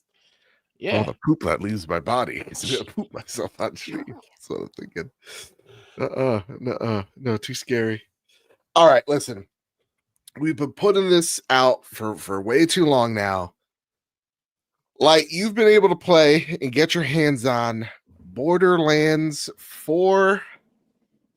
You went to the preview event over at 2K a few weeks back, and we haven't said a word. Nope. Up until now. So, as a new time comer to the series, Light, you have the floor. Take it away. What was your experience with Borderlands 4? And I'm listening. I just gotta do something off camera. Sure. So I, back in May, was able to go to the 2K offices. I played Borderlands. I think I was there for a total of maybe like 2 hours, but that encompassed an interview. It encompassed some playtime in the open world segment. It encompassed a little bit of playtime in the vault or in a vault, and then also co-op in a vault. So we kind of did a lot of things. So I didn't have a ton of time in one segment in a row, if that makes sense. But I was able to play one of 2 characters. I chose to play as Vex. And right? Yes, she's the Siren. She is really cool. I absolutely loved her summons. At the beginning, we started in the open world as a very low level. You have this little cat that you can summon that helps you. But then later on, when we jumped forward to the vault, they had us at a much higher level, a much more advanced vault. So we could kind of see more of the systems. And you were able to summon like 2 essentially clones of you. One was like a Grim Reaper, and one was, I forget what the other one was, but they, again, helped you fight, had different things that they could help you with. And it was just a ton of fun. It was a lot of fun. They added a lot more movement to it. So you have a grapple hook. So you can use your grapple hook to help you move between different levels, and also use your grapple hook to pull things to you to use in combat. They also added double jump, and they added swimming. So there's a lot of movement in the combat, which I think there always was, but it's amplified for this. And then the other thing that I know a lot of people have been talking about recently is they changed from a mini map system to like a compass bar at the top. So that in the interview I asked about, and they said the reason they decided to go that route versus the mini map was because you have so much verticality now. on the mini map, it was hard to see where things were because you would just see a dot, but you had no idea which level it was on in relation to you. Versus on the compass, it was easier to show, oh, this is above you, this is below you, this is on your level. There were some critiques about that we can talk about, but they have already come out and said we've already modified that because we've been getting that feedback for a while now. So the build that we played has already been improved and modified upon. So that is a good sign, I think, because they were already listening to feedback from months ago. We went back in May, and people gave the feedback about that then, and they've already said, listen, it's much improved compared to what it was. So did you get to switch between Vault Hunters, or did you strictly just play Vex? There was one other we could play. I forget his name. He was like more of an army type, with like just focus mostly on like weapons. I tried to switch to him, but the problem is I switched to him when we were in the vault segment at the later stage. I had no idea how to use any of his mechanics, and I was getting my ass beat over and over again. So I was like, okay, if I want to make any progress in this vault, I have to switch back to Vex. So he's probably very cool, but I didn't really mess around with him very much because since I didn't play with him at the low level, I was lost at the high level. As a big Borderlands fan myself, and you being new to the series, I want to know how you feel about the humor in Borderlands 4, because I know that is a thing people either love, appreciate, or straight up loathe entirely from the other game. So as a newcomer, how'd you feel? So I enjoyed the humor. I had heard from you and from other people that it kind of got a little crazy recently, with like 3 in particular. I think they just kind of took it a little too far for a lot of people. They did tone it back for 4, according to what they said in the interview. Cool. And obviously there was still a lot of like puns and like crass humor, but it wasn't like, there were some in your face, but there were some that were more subtle. So like, for example, there was one time where I went to a bulletin board to pick up, what are they called? A quest? Yeah, like when you had a bounty. I picked up a bounty, and just like the name of it and the description was really funny, but it was more like a subtle humor, I guess. Gotcha. So there are those moments where it's very much in your face, but it's not all the time, and it didn't feel like too much. But like I said, I really only probably had 45 minutes in the open world, which is really when I think you would have heard a lot of it. Sure. So it's possible I just didn't experience it because I was at the very beginning of the game.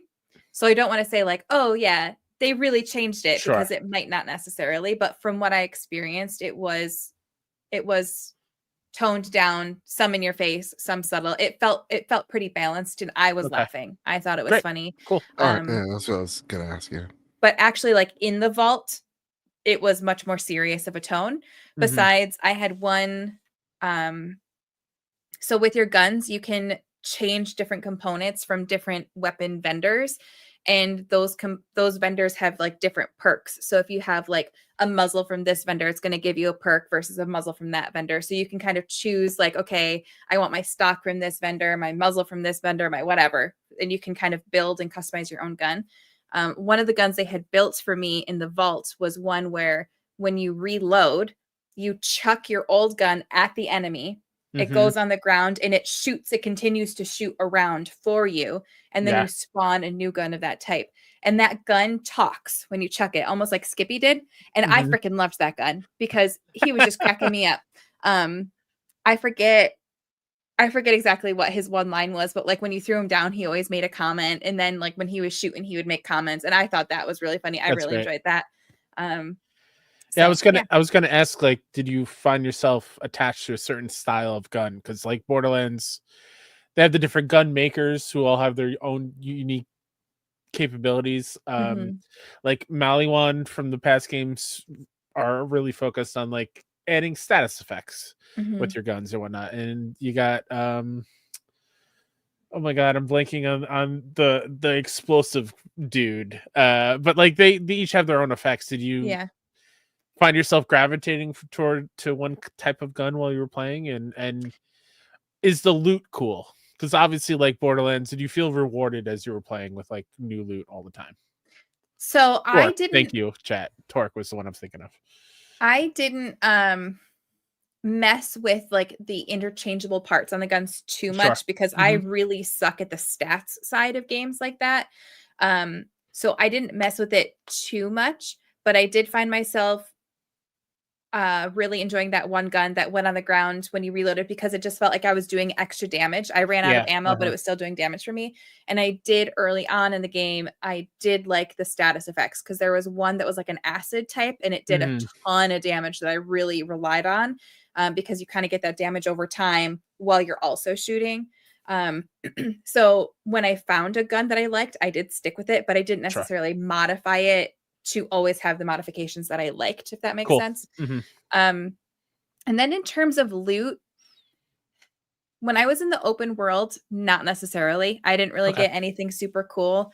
I was mostly sticking. I did one bounty and then I stuck to the main mission because I kind of just wanted to see what those felt like. And it was mostly like the loot was mostly just like, okay, here's a new weapon, but it wasn't necessarily anything cool early on. Or it was like, here's ammo. Here are grenades, that sort of thing. With the vault, they did say they tried to be much more intentional with the loot that you got from a vault, because I guess one of the complaints that people had with, I think 3, was that you would beat a vault and then since it was randomized, you would just get like a regular gun at the end. You wouldn't necessarily get something that was worth your while for doing a vault, or you would get a legendary that is just not powerful. Yes. So it sounds like they were much more intentional with what you get from those. So I did potentially get a really cool weapon from that, but then I didn't get a chance to use it because that was the end of our session. That's very exciting. Yeah. But in the interview that I did, he did talk about like there's a bee gun or something that like shoots bees at people. So like there are wacky weapons out there. I just didn't find them with my hands on. And Jeannie Love, just to clarify her question, so like you can put she asked you can mod guns now. That's seemingly the case, right? So you get like a gun from like what is it, Torque, and then you get like other mods from other manufacturers, and you can put them on the gun, which is new to the Borderlands games. That wasn't a thing prior. So basically, there are like, I'm making this number up because I don't remember exactly, but there's like 1 billion different combinations you can have because you can change out every piece to customize it how you want. That's awesome. Everyone's guns are going to look differently. So like if I really liked, I don't know, a heavy machine gun, but I wanted to have that little add-on that when I reloaded, I chucked it at him. I could have the heavy machine gun. When I reload it, I chuck it at a person and then it continues shooting on the ground. I love that. Is my understanding of it. But like I said, I didn't delve too deeply into that because I don't tend to understand those systems. And I was like, what's the point if I'm not going to understand it anyways? I'm sure there are a lot of people out there that did some really good videos on that. So definitely go check that out. But I was just running around having fun, you know, like diving into the system. And speaking about, go ahead, Joe. No, you go for it. You're killing it. I was just going to say, speaking of like running around just in the world, it seemed like from that Borderlands State of Play we got and hearing about the game, they seem to make it seem like it's more of like an open zone, open world than the past games. Did it feel like a big giant world? Because in the other games, there were like bigger hub areas. But you would always like warp to like a smaller zone that's pretty much like on rails, kind of like a hallway kind of situation. So like, how did it feel going throughout the world? Did it feel all connected? Did it feel disjointed at all in your time with it? So we only stayed in the opening zone for our open world segment, but I will say that zone was massive. Sweet. If I wanted to, I don't think I could have made it from one side to the other. Cool. And definitely the way I played it, where I was actually like trying to do a bounty and trying to do whatever, the main missions, I didn't encounter like a border at all. So it didn't feel disjointed in that way because it felt very open, kind of. So, you know, with Starfield, when you would land on a planet and it only loaded in like a square for you to explore, and then you'd have to get back on your ship and re-land on a planet. So like the whole planet was open, but you could only do little chunks at a time. It didn't feel like that at all. It felt very large. That's very much like there was a lot to do in it. That's very much how the older Borderlands games were. Like you would have a big zone and then you would warp to another part of that same planet, but it just There was loading in between. It wasn't the best. Yeah, I don't know how that's going to work because we didn't go to any other That's segments. But it didn't feel like small or disjointed or Cool. like I was going to constantly be loading because there was so much to do in this area. Like I don't know if do you have vehicles in previous games, in the previous Yes. Borderlands Yep. games? Okay, so you do get a vehicle in this, and I was riding that everywhere with like no issue. Yeah. Being like, oh wait, shoot, no, I'm already getting the edge of the screen. I'm already getting the edge of the zone. Cool. That's awesome. I'm very And excited. how was the gunplay for you? I thought it felt really good. Again, I'm not necessarily like a quick shooter game girl like that. Sure. You know, obviously I've played Halo, I've played Gears, I played Suicide Squad. So like I do have some experience with that, but Right. I'm definitely not an expert by any means, but for me it felt good. It felt fun. It was very fast paced. I very quickly could find myself getting overwhelmed if I wasn't careful, especially when I was exploring the open world. Like there's one area where I was just riding my vehicle and all of a sudden there are these war elephants and people on these war elephants. And I was like trying to shoot with my vehicle and they kicked my ass so fast because there's like 4 war elephants versus me. And then there was another area where I was like trying to go do a bounty, but I went the wrong way. And all of a sudden I was in like a farm with like 30 people and I was just running and gunning and like going crazy. So it felt really fun. It was really fast paced. The healing is different now. You get health from when you kill somebody. You don't get it from chests. So I love that. very much changed the feel. That kind of reminded me of Suicide Squad-ish, where like you kill an enemy and you run and pick up little orbs. So yeah, they drop ammo, but they also drop health. So they encourage you to constantly be aggressive, running and gunning, because you're not going to heal if you're not running and gunning. So they definitely rewarded the constant movement, constant killing, constant being out there versus like the slower pace. Oh, I'm going to methodically kill these people so I can get to this chest and get some health. Yeah. Okay, cool. And my last like major question as a newcomer to these games. Do you like the visual style of Borderlands and 4? Because I know cell shaded look is another one where people are like, kind of wish it was a little bit different for this one. How does it look like in person? I loved it. I did play Tales from the Borderlands, which also had that cell shaded look. So I had like a little bit of experience with it. I personally loved it. I felt like it was just the right amount. Cool. It wasn't too much that it was like hard to look at or hard to see what was going on, because I do struggle with that sometimes. Like depending on the art style, it like just hurts my head. Like it doesn't work right. My brain can't process it right. Yeah. I did not notice that with this. It was just a unique art style. It didn't, once I was in it, I didn't notice it at all. It was just, that's how the game looked. So I felt like it was the perfect balance of, this is like cell shaded, but it's not in your face a ton. Yeah. Everything I'm seeing, it looks gorgeous. So I'm very excited. Last question. Are we all playing? Are we all raiding vaults in September? I would love to play with you guys. Yeah. Oh yeah. Sweet. Absolutely. How many people could be in a party? Do you know off the top of your head? I know it's been weeks removed. So in the past games, it was 4. I want to say 4 because there's 4 vault hunters. Yeah, but I didn't ask about that, and I don't think they specifically said that I can remember. We just did co-op with one other person. They broke us up into groups of 2. Okay, so we gotta get Dan on it on this. If it's 4 people, we gotta get Dan on this. The one last thing I do want to talk about quickly is the I can't show gameplay from it, but I think I can talk about it. The actual vault, I will say, like, the boss fight was really fun. And I don't want to get into specifics because there's a different like embargo date for that. So I'll wait to get into specifics till that embargo date. But I will just say it was challenging. It was fun. And it made me excited to see what the other bosses at the end of the vaults will be like. Cool.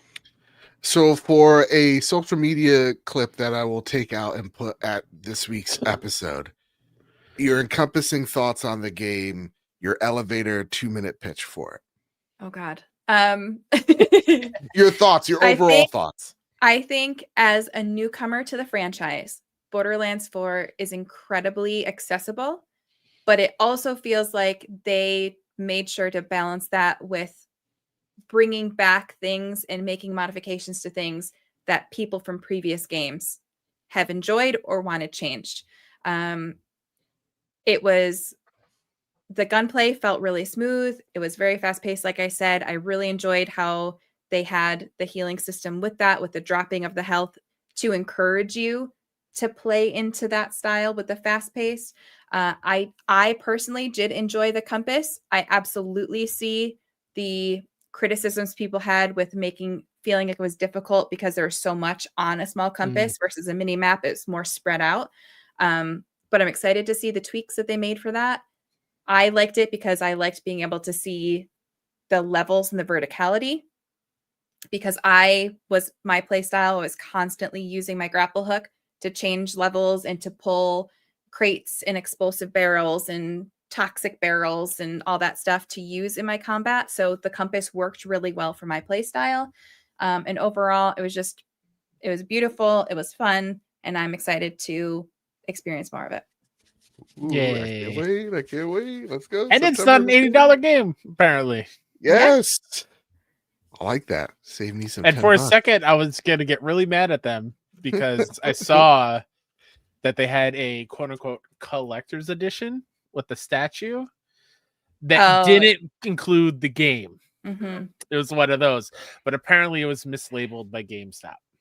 So that's just a separate thing, not a collector's edition. Okay. I was so tempted to get it just for the Echo statue because I love him so much, but I can't. It's over $100. I can't do it. I have no room. Yeah, I gotta be careful. Yes. Yeah. Well, Kyle Stevenson, from one preview to the other, I think this one, sir, is best in your hands. You and I got to play Marvel Invasion, my friend. Boy, yes, we did at SGF. We could SGF. finally talk about it, dude. How hard was it not to talk about that game?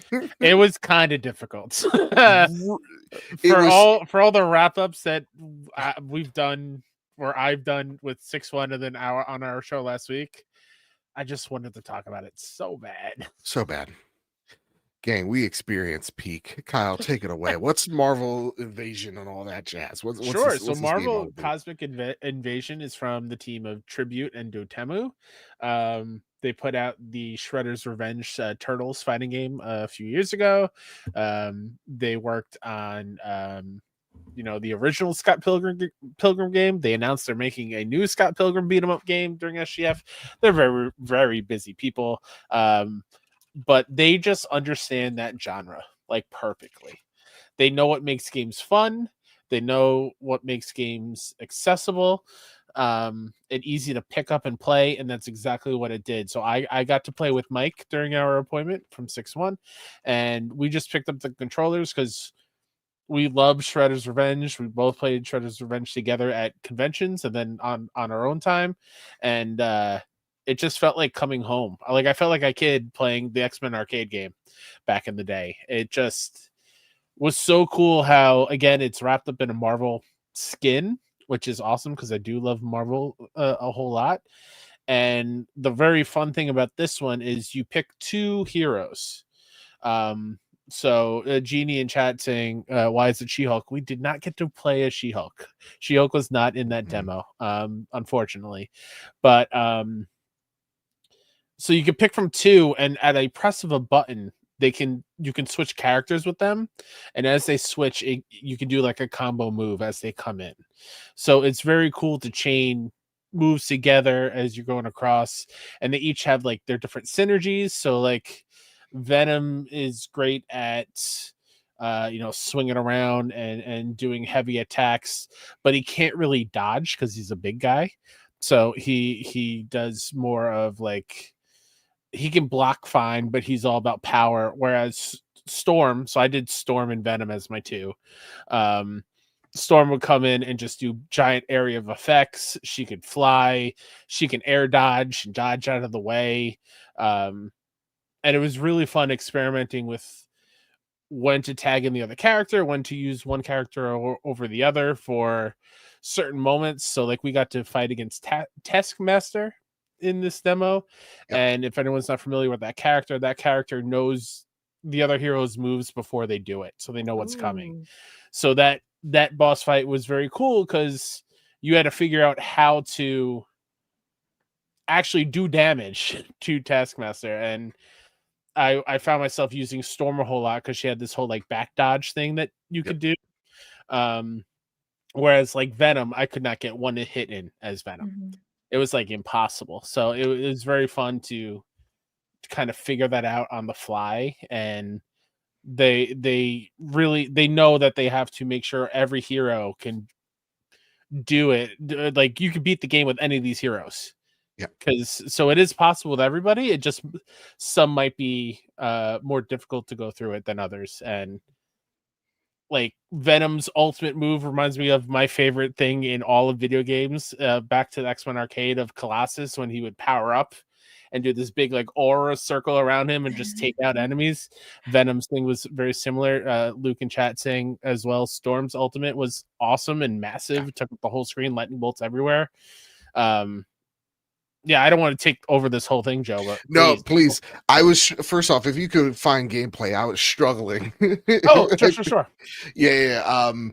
This game is incredible. So one of the questions that we got into the show was like, hey, does this feel like, because this is the same team that is, made Shredder's Revenge. Does it feel like, Shredder's Revenge? Like, here's a question here. Chris Becker writes, how does it compare to Shredder's Revenge? And can you feel any of the DNA in there, or does it feel entirely different? They're so good at what they do over there that if it doesn't have the same DNA, but that teams had their hands in previous pies of this nature. Like the best thing I could say about this game was the person that was my partner playing with me was from another country, spoke a totally different language. And so like we didn't have that cooperative, hey, I'm going to choose, my two mains in the beginning was, I believe, Storm and Wolverine. And because Storm is my wife and Wolverine's my boy, another short king. And, we didn't have that like, hey, let's coordinate moment, but we were still like linked and synced together. And that was the best thing is like, yeah, though this person sitting next to me speaks a totally different language than me, we're still kind of linked about what we're doing on this screen together and kind of going, okay, he used his ultimate here, so I'm going to use my ultimate there. Mm-hmm. And the one thing that they encourage with this game is combos. And so there's some rather easy combos that you can learn off the rip. So there is like a high skill ceiling for folks of like who just want to come in and have a good time, for then folks that could learn how to daisy chain combo enemies up in the air and continuously juggle them. So like there was one simple combo of like when you're hitting someone and you're doing your jabs with them, you tag in your other teammate and then they start just having a chain combo together and you get to throw them up in the air and do all sorts of crazy stuff. Their ultimates also can be chained together as well to create bigger ultimates, which just makes the screen flash all sorts of lights, which could seem visually confusing when I say it out loud, but it just works so well here where it kind of like it's more like a sympathy or I can never say that word. Symphony?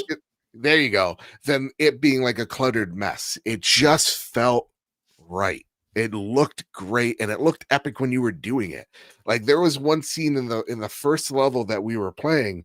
I switched from Wolverine to Storm, and then I was like, okay, I got to use her ultimate here. And there's just a huge flood of enemies. And I got like a 200 plus combo just because I landed my ultimate at the right time at this right crowd of enemies. And then you get to like the boss fights that are, they are smart. Like, yeah, Taskmaster works of how you think Taskmaster would be. You have to hit him in ways that he drops the shield. And when he drops the shield, you got to go in and make sure you're just dumping all types of DPS on him, because if he gets the shield again, you got to outsmart them and just like get the upper hand and he knock his shield down again. They're so great at giving you the 90s nostalgia without the 90s controls. like everything feels modern, but then when you look at it, it feels like it could be playing from an arcade, from goddamn Funko Land. Like it just brings me back to childhood. I mean, And yeah, go people for watching live in the video version like can see the level design is outstanding. It is so Marvelified. So like what you're seeing right now, they are fighting on a helicarrier, like the Avengers. They were going through the streets and you can see like homages and Easter eggs to other like Marvel properties like damage control in the back, and you saw other characters pop up in posters and whatnot. So like they are all in, and they're doing such a great job with making it feel like it is in the Marvel world. And they were talking about how awesome it is and how great Marvel is with kind of letting them do their own thing as well. Like right here in the background, like you can see Shield agents shooting in the background. Like that's it's just so cool. If you're a Marvel fan, like this is your game. This is it. And like if you yearn for those days of like, like Luke says it here perfectly, couch co-op and online co-op is just perfect for this game. Like I can't wait to play with my brother, couch co-op with him playing Venom and Spidey and like me playing Wolverine and Captain America. Like there's just so much variety to these characters. They feel so unique and so true to their characters as well. And not just giving you the boring characters as well, like giving you characters that are just like outside the box as well. Like I think this person's Sentry, I think. Sorry, I don't know. But like they were Nova, there you go. Sorry, in my head. But like their whole thing was like they're shooting like giant laser beams. Like that could have easily been Colossus, and they sell you a little amiibo or whatever alongside of it. But they're like, nah, Nova, because Nova doesn't get enough love. And that's what I really love from this team. It's like they're thinking about what type of characters deserve the praise, that feel like they need a little bit more love, but are also like fun and exciting to play. So like seeing She-Hulk, she was not in the game yet in that build, and seeing Rocket as well, it's like, oh yeah, they're really going outside the box here. So yeah, this was so hard to keep secret because I was gushing the entire time. Yeah. Are you a beat 'em up person? Well, I was gonna ask. So yes. The only like fighting game I've really played is whatever Mortal Kombat was on the Wii. And then Dead or Alive 4 was my jam. Cool. I played through everybody's storylines all the way through because I absolutely loved that game. Is this easy for newbies to be good at and learn, you think? You don't have to really worry about, it's not like a traditional fighting game like those. Okay. It's very much you're going from left to right on the screens and you're pressing a light and heavy attack, and that's pretty much it. There's a block, there's a dodge, but it's more actiony and more, I hate to say the word casual, but it's a more casual experience on the hardcore fighting game. Okay. Like, yeah, there's like combos that you can do and you could truly master it, and you could go for like your no hit runs, but it's very much like when I'm playing those games, I'm button mashing. Like, I'm guessing, and that's the great thing about this game. It's like you could very much just run in and just do whatever, and it feels like you're doing it right. Yeah.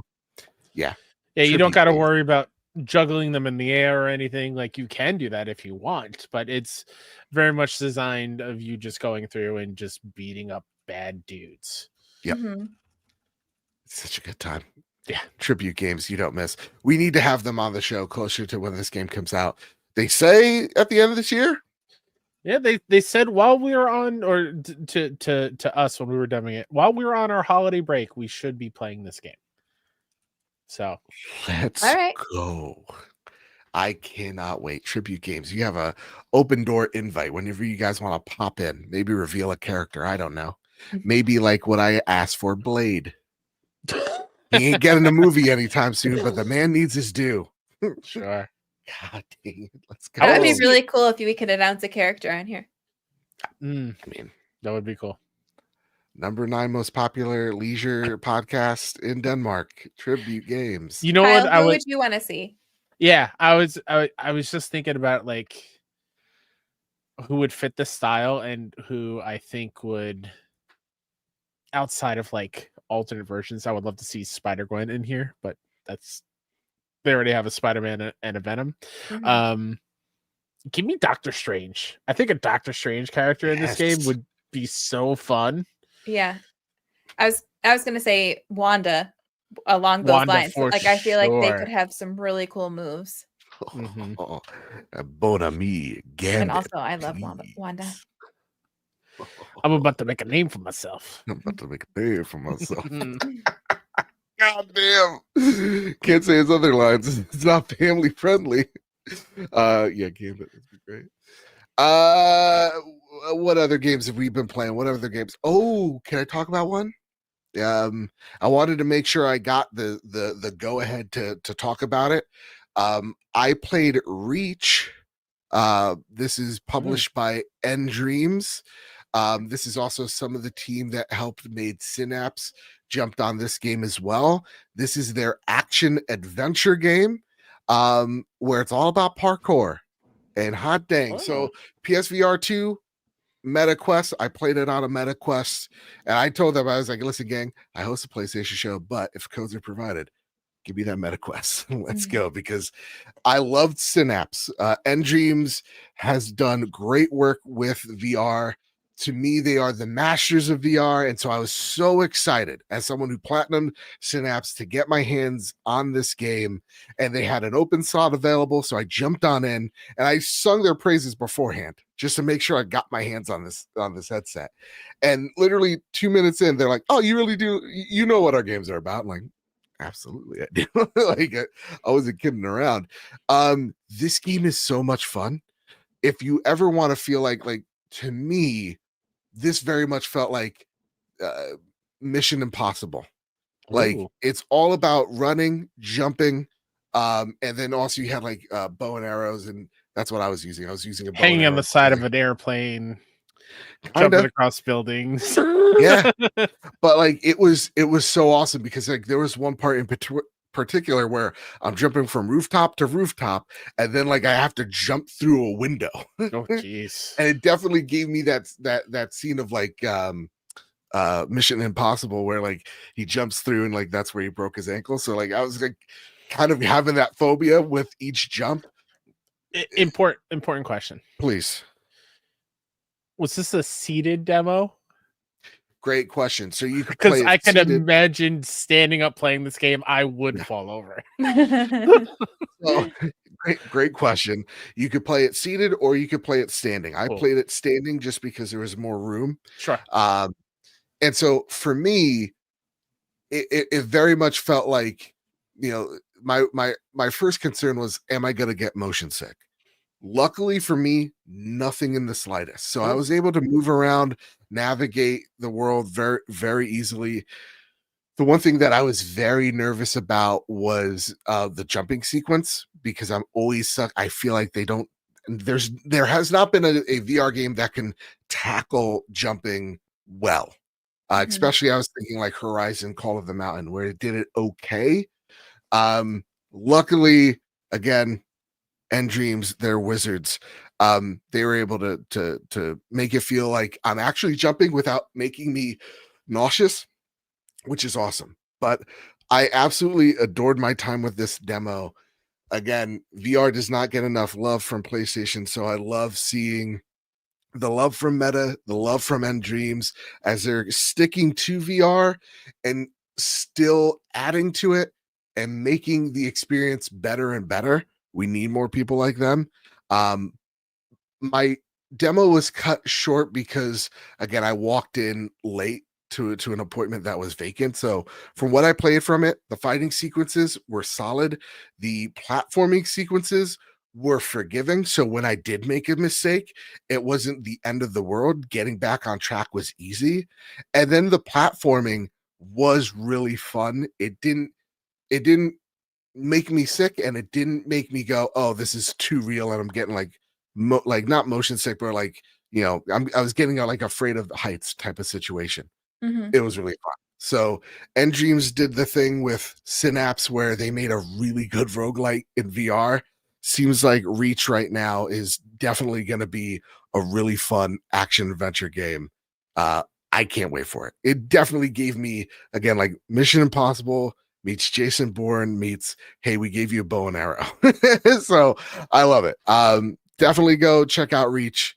It's a real fun time, especially if you have a PSVR 2, especially if you have MetaQuest. Go out there. Have fun with it. That said, that release date is coming soon, and it should be coming out sometime in the fall, but very excited for it. Last but not least, gang, I have been playing one more game, and we'll get to the question. Busy. Let me tell you something. Been playing this little game. Don't know if you've heard about it, but I've played the Gears of War beta. Ooh. Let me tell you, they learned their lesson. The first day, they did not. It was all down. Like the whole day, it was just down for maintenance. Something went awry, and they just couldn't. They couldn't get it back on track. That said, I buy myself time because I want to show you guys something on the video portion of this show. Gang, what's a better sound than just seeing this, a skull pop in Gears of War? Let me elaborate. Look at me in gridlock.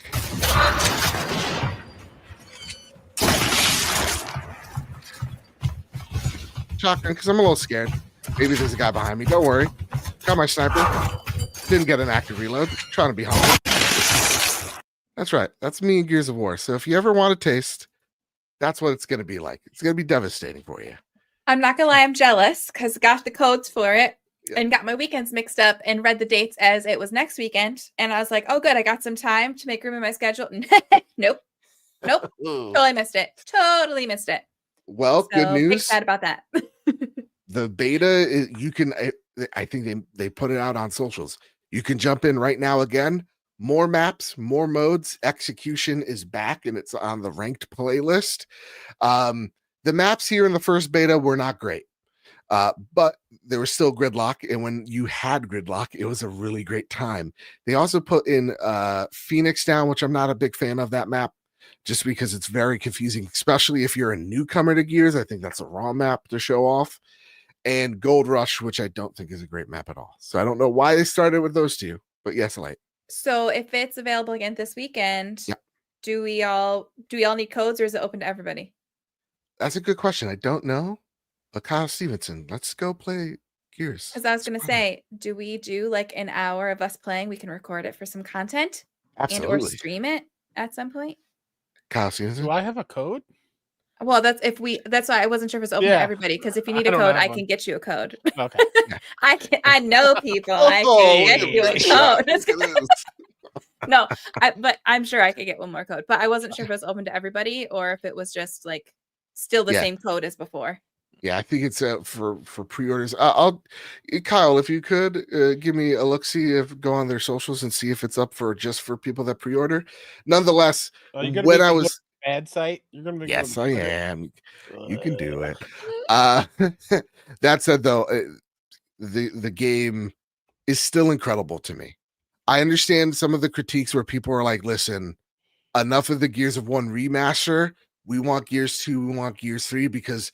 It does feel a little restrictive. It does feel a little clunky and janky, especially in the UI, especially for the first 2 days. It was rough. So I understand some people's critiques of why is it Gears of War again, Gears of War 1 again, but playing it in, what is it, like 120 FPS or 120 hertz, whatever. It was smooth. It looked great. It still looks like the day I played it.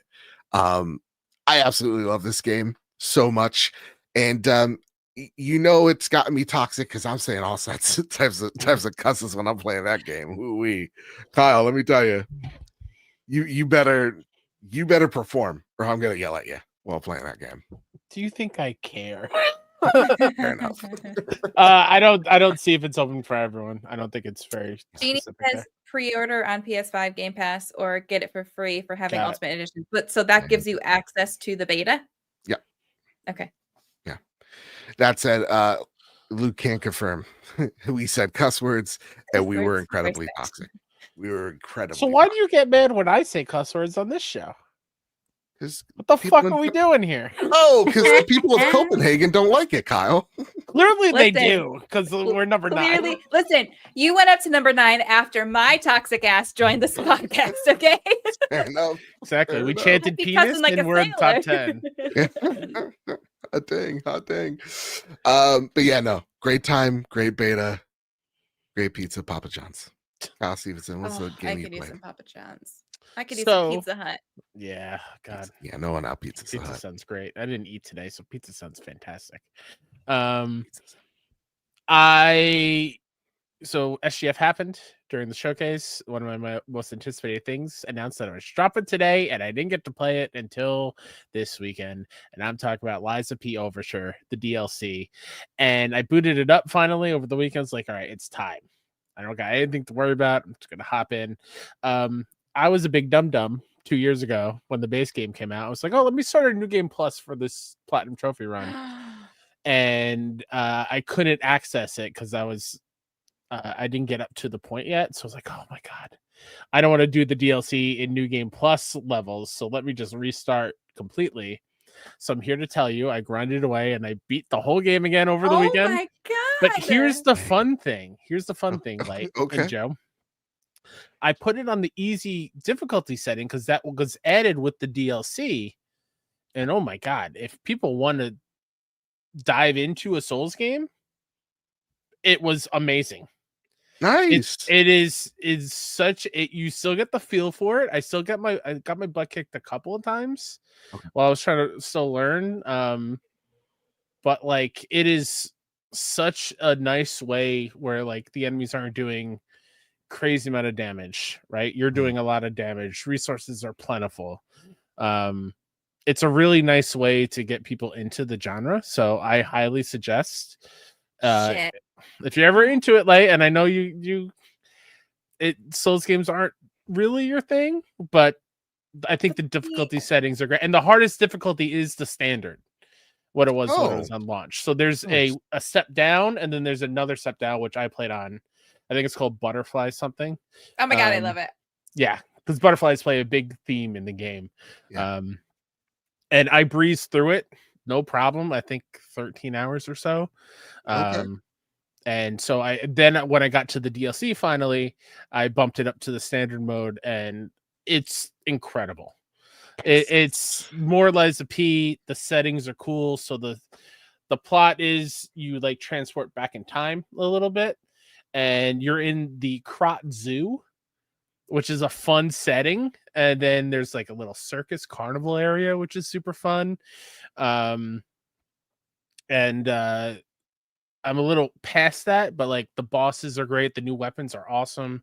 I found it's like a long pike, like a what's the medieval knights to ride on the horse that they run at each other? What's that called?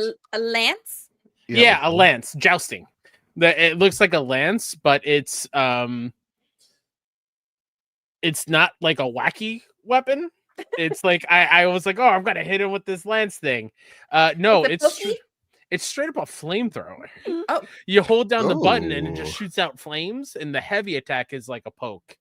I'm like, oh, this is cool. Pokey So flames. I like it. There's an area I'm in where there's a lot of freeze enemies and enemies that are weak to fire. So I'm like, yeah, I'm gonna just use this, and it was great. And to Mr. Light in chat, that is probably why you're struggling, because you're on your New Game Plus playthrough. So, yeah, sorry. I'm not gonna lie. So I played Bloodborne because I was so intrigued by the world and the art style. I had no interest in that style of game, but I just wanted to experience that world. And that's how I feel with Lies of P. I am so intrigued by the location, the enemy type. Oh God, I might have to. But if I do, I'm playing it on easy, and I don't care what anyone says. No, I don't care what totally anyone valid. says. Totally valid. Yeah. You still have to parry. You like and parrying is way more forgivable. The window is better. Yeah. I'm at that boss right there that you just saw with the giant boom hammer. It's so cool. God damn, yeah, new his enemies are brains great. out? New weapons are great. What? His brains No, is out. no. I haven't fought that. Damn. That boss is awesome. What is that Damn. weapon? Spinny balls. Yeah, and you get like this little whirligig saw one which is like Holy two shit. big like pinwheels. And the fun thing about that is while you're sprinting through the level, it revs up the pinwheels. So they rev up and they spin, and then when you stop sprinting, they keep spinning and does extra damage when you attack. So like it's very innovative that way. Who is that? I love her. She's great. That boss fight is awesome. She's controlling that little puppet, and Oh, she's fabulous. she is fabulous. Beat her on my first try though. Happy Pride, everyone. Yeah, it wouldn't be the trophy room if there's not like at least a few seconds of buy panic. And if you beat her, you can use their boss soul, or in this game they're called Ergo, to unlock those Wolverine claws genie that she was using. If you want to. I haven't used them yet, but I'm waiting to get the gunblade. That's what I'm waiting for. I like the bow and arrow. The bow and arrow. Bow is cool. It's not my favorite thing in the world. You get that pretty much early on, but okay. The evil kangaroos are fun to fight. The big alligator took me a little bit because it kept pushing me up against the wall and I couldn't see myself, so I thought I was blocking, but I was not. Damn. Yeah, it's awesome. It's an awesome video game, and I can't wait to see how this ends. It truly does feel like this is almost like director's cut of the story, because you are getting a lot more story in this one than the base game so far, and you get hints at some characters and whatnot. But yeah, it's incredible. I can't wait for the next game in the sequel. If you know, you know. Post credits of the first game. My God, I can't wait. Yeah, I got a few games in front of this one, but this has to be maybe early August game for me. Because here, welcome to the Nintendo Nook.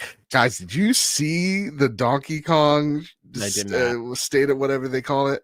Dude, this is what I love about Nintendo. Ready? There's some things I reserve for myself. Like Star Wars is just a me thing. This is my thing.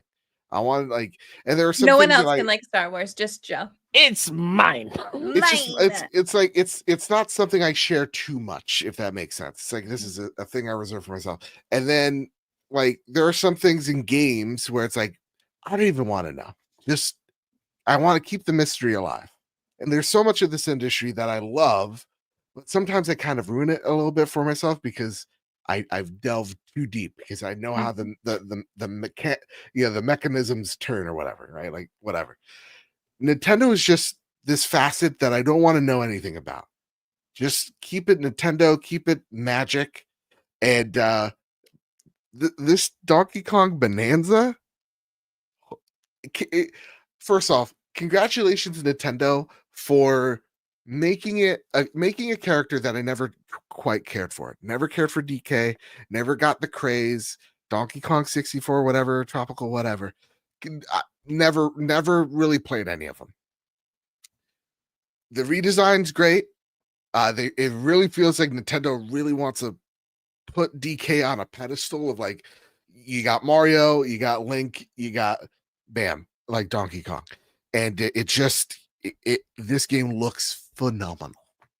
I am just so enamored by it. You being able to just break apart any piece of the world that you want, dig tunnels and all that jazz. And then have these just incredible like platforming elements where it's all about destruction and all that. It looks beautiful. It looks fun. It looks like a time to be had. And you know what? Hot take on the PlayStation show, but that's not Nintendo Nook. Mario Kart's great. The open world's fantastic. I was just an 18-wheeler for no reason, like 30 minutes ago. The phrase, it's great. I was an 18-wheeler. Yeah. You know? Listen, the only Nook I care about is Nook's Cranny. I don't got Nook's Cranny. Oh. I don't care. I don't want anything enough. else. Freaking give me Animal Crossing. Dang it. Hot dang. Hot dang. All right, gang. Are you holding on to something? Anything at all? Yes, look. Let me see. You got Corwin. My wife. I don't. I haven't taken Shadowheart out of the case yet, but Hold on to a pen. you literally went to get your Switch, and yeah, the Switch isn't nearby to grab. Got my There Switch. we go. Prepare the drop. Don't drop the Switch too. Valuable cargo. Here are the latest deals and deals coming to the PlayStation storefront. Kyle Stevenson, take it away. Hello, let me prep the screen. I should have done that before. All right, don't worry, no stressing. No, I am stressed. I'm always Okay, stressed. fair enough. Want to talk more about Mario Kart? No, it's okay. On June 25th. Anything but that. Anything but that. Listen, I love Mario Kart, but on June 25th, we've got I Am Your Beast heading to consoles and PlayStation. This took the world by storm when it released on PC. And I want to say Xbox. I'm probably wrong. I think it was just PC. But this is another strange scaffold joint. It looks awesome. So Guy this comes shooting out the gun Yep, sideways, shooting kill the gun. shot. I'm Your Beast comes out on June 25th. Then we've got coming to PS5 Black Desert. This is an old trailer, but it's finally here. Oh my god, for forever we've been. Yeah, exactly. There you go, MMO. Happy for y'all. I don't think I'll Nice. ever touch that game. No. Nope, not for me, but fair So enough. that's on June 26th. Also on June 26th is a big day because we got Death Stranding 2. Let's go. Also June 26th. I can't believe that is a next week thing. You already. doing the early access? Oh, is it what 48 hours or whatever? Yeah, 48 hours. I pre-ordered it physically, so I will not be doing Seems that. like I'm the real fan. Listen, shout out to Kyle though, okay? Real quick. Kyle is always preaching about physical, and he is always actually buying physical. I'm all about it. He's not one of those fakers. It's like, oh, give me physical, but then still does it on digital like me. He is a real. Thank you, Light. I appreciate that. What he preaches. So quick shout out to Kyle for that. Appreciate I like you're like, listen, this guy's great because I'm a pro. I'm over here on my high horse saying don't get rid of physical, and here I am always getting digital codes. Okay. Listen, it happens. It's a good problem I to want have. physical. I just can't get to the store. And listen, I'm if lucky I you still want- have a store where I can go pick up my games. So Not And for also, long. whenever I go into GameStop, it's sketchy and it's smelly.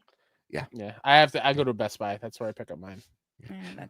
And don't bring your female best friend there, because the guy's gonna try to hit on her in a weird way where he'll ask her, oh, I don't know much about Death Stranding, and then like we'll talk about like Metal Gear Solid, and he'll ask her, so what's Metal Gear Solid all about? She'll just reply, what the fuck do you think I know? It's a great time. But listen, if you want a copy of Death Stranding, head on over to Apple Podcasts, head on over to Spotify, rate us 5 stars on either platform, or send those reviews over to our Discord server or at us at PS Trophy Room on Blue Sky or on X, and you're entered to win a copy of Death Stranding. We'll announce on the show next week, and hopefully we'll have some guests to talk about Death Stranding 2 with us. Ooh. Wait, who do we have? I don't know. Got to make sure. I got to make those things concrete. I don't want to jinx it. Maybe I just jinx okay, it. but off the show, you didn't share this with us yet, did you? I think I did. This? Oh, but we talked a lot during SGF, so I just forgot. Apparently, we talked so much. I don't want to talk to you anymore. That's the vibe that Joe just said. I've had enough of your shenanigans. Also on the 26th is a big day in PlayStation Land. Ruffian the Riverside releases. This is an indie that's been on my radar for a very long time. It looks awesome. Kyle Stevenson, I may have just gotten a code for this game. I may or may not already have it. All right, fair enough. Oh all right. shit! Wink, I'm wink, just over nudge, here. nudge. Hello. Okay. All right. Talk about that next week. I'm just Ken. Yeah. But yeah, Ruffy, I'm very excited for. Wait, I'm sorry. Okay, hold on. One last joke. Yeah, You please. guys know that sound on TikTok where it's like, I'm so and so, and I did this, and I am Teegan. I'm so and so, and I did this. Yes. So it's like, I'm Kyle, and I'm already playing the game. I'm Light. I'm Joe, and I have the code. I'm Light. Listen, You want the code? It's yours. No, I just thought it was funny. Also on the 26th, System Shock 2 25th Anniversary Remaster. Let's Ooh. go. Comes out.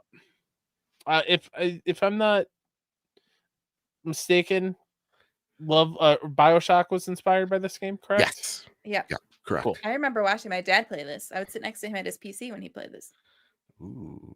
I think it was his PC. I don't know. Maybe it's console. Yeah, Ugh, Doesn't matter. Creeping me out. Doesn't This matter is what a it was. really. This looks really solid, though. All right. The Is this fir- night?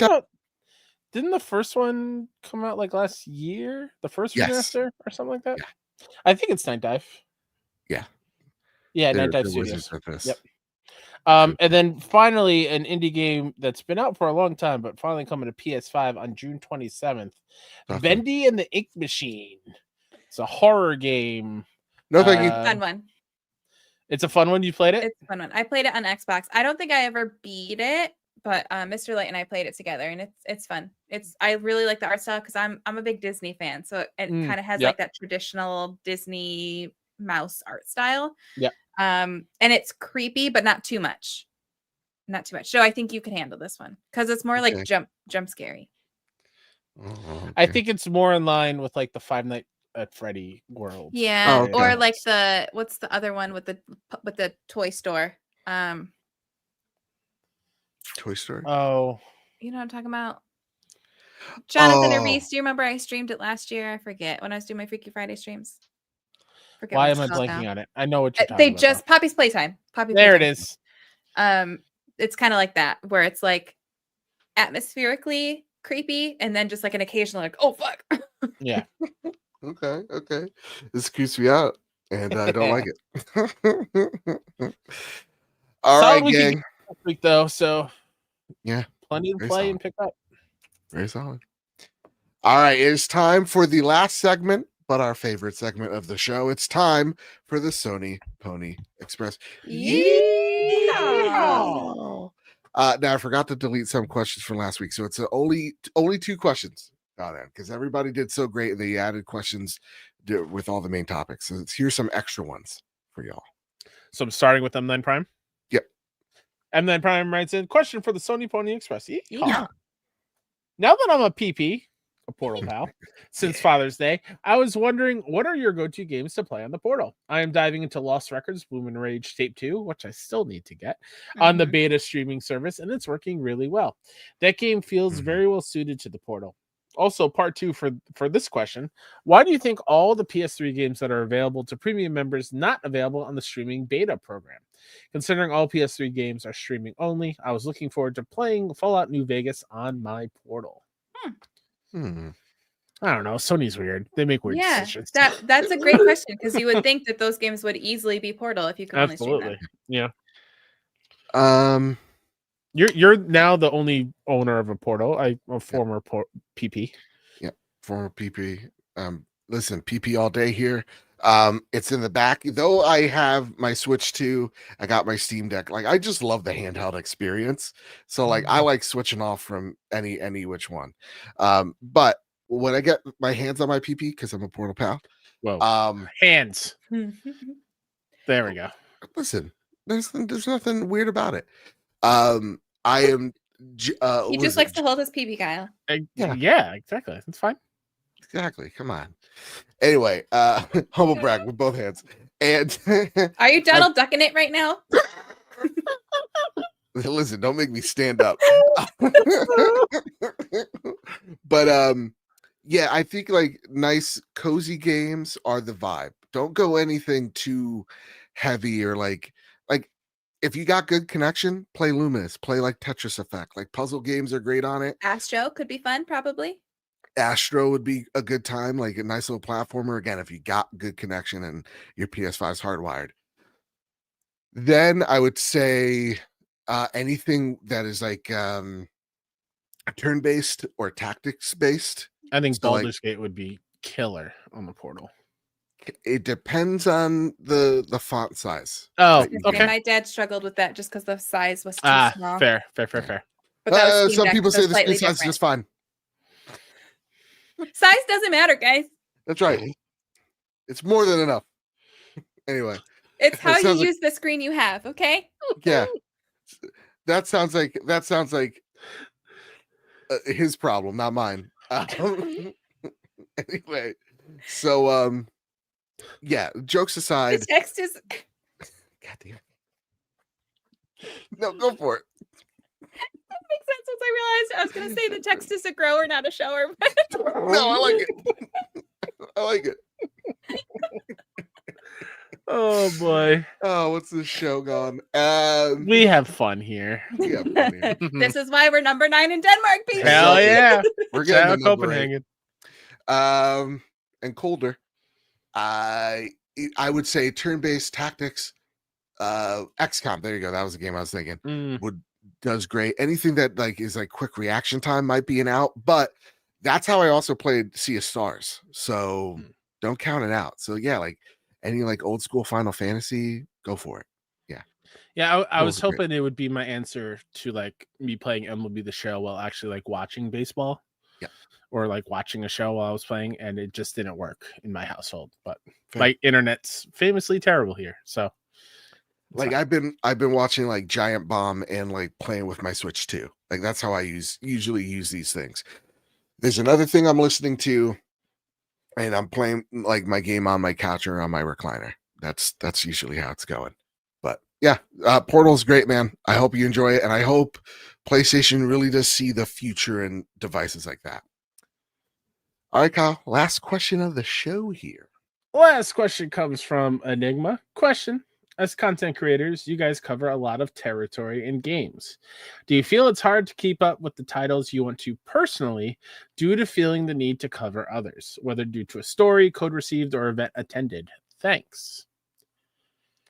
It's probably the biggest struggle, right? Oh my god, yeah. I personally feel like I have the opposite struggle. Oh, really? Because I don't have enough time to work. Sure. I always find myself like, okay, I get a code to review a game and I don't have enough time to do everything that I need to do for it, because with my channel, I want to review it, but people subscribe to my gaming channel for the Let's Plays. So I also want to record it. So I have to record like the whole game in order to do a review or make the decision not to play the game on the channel. And I find that really difficult.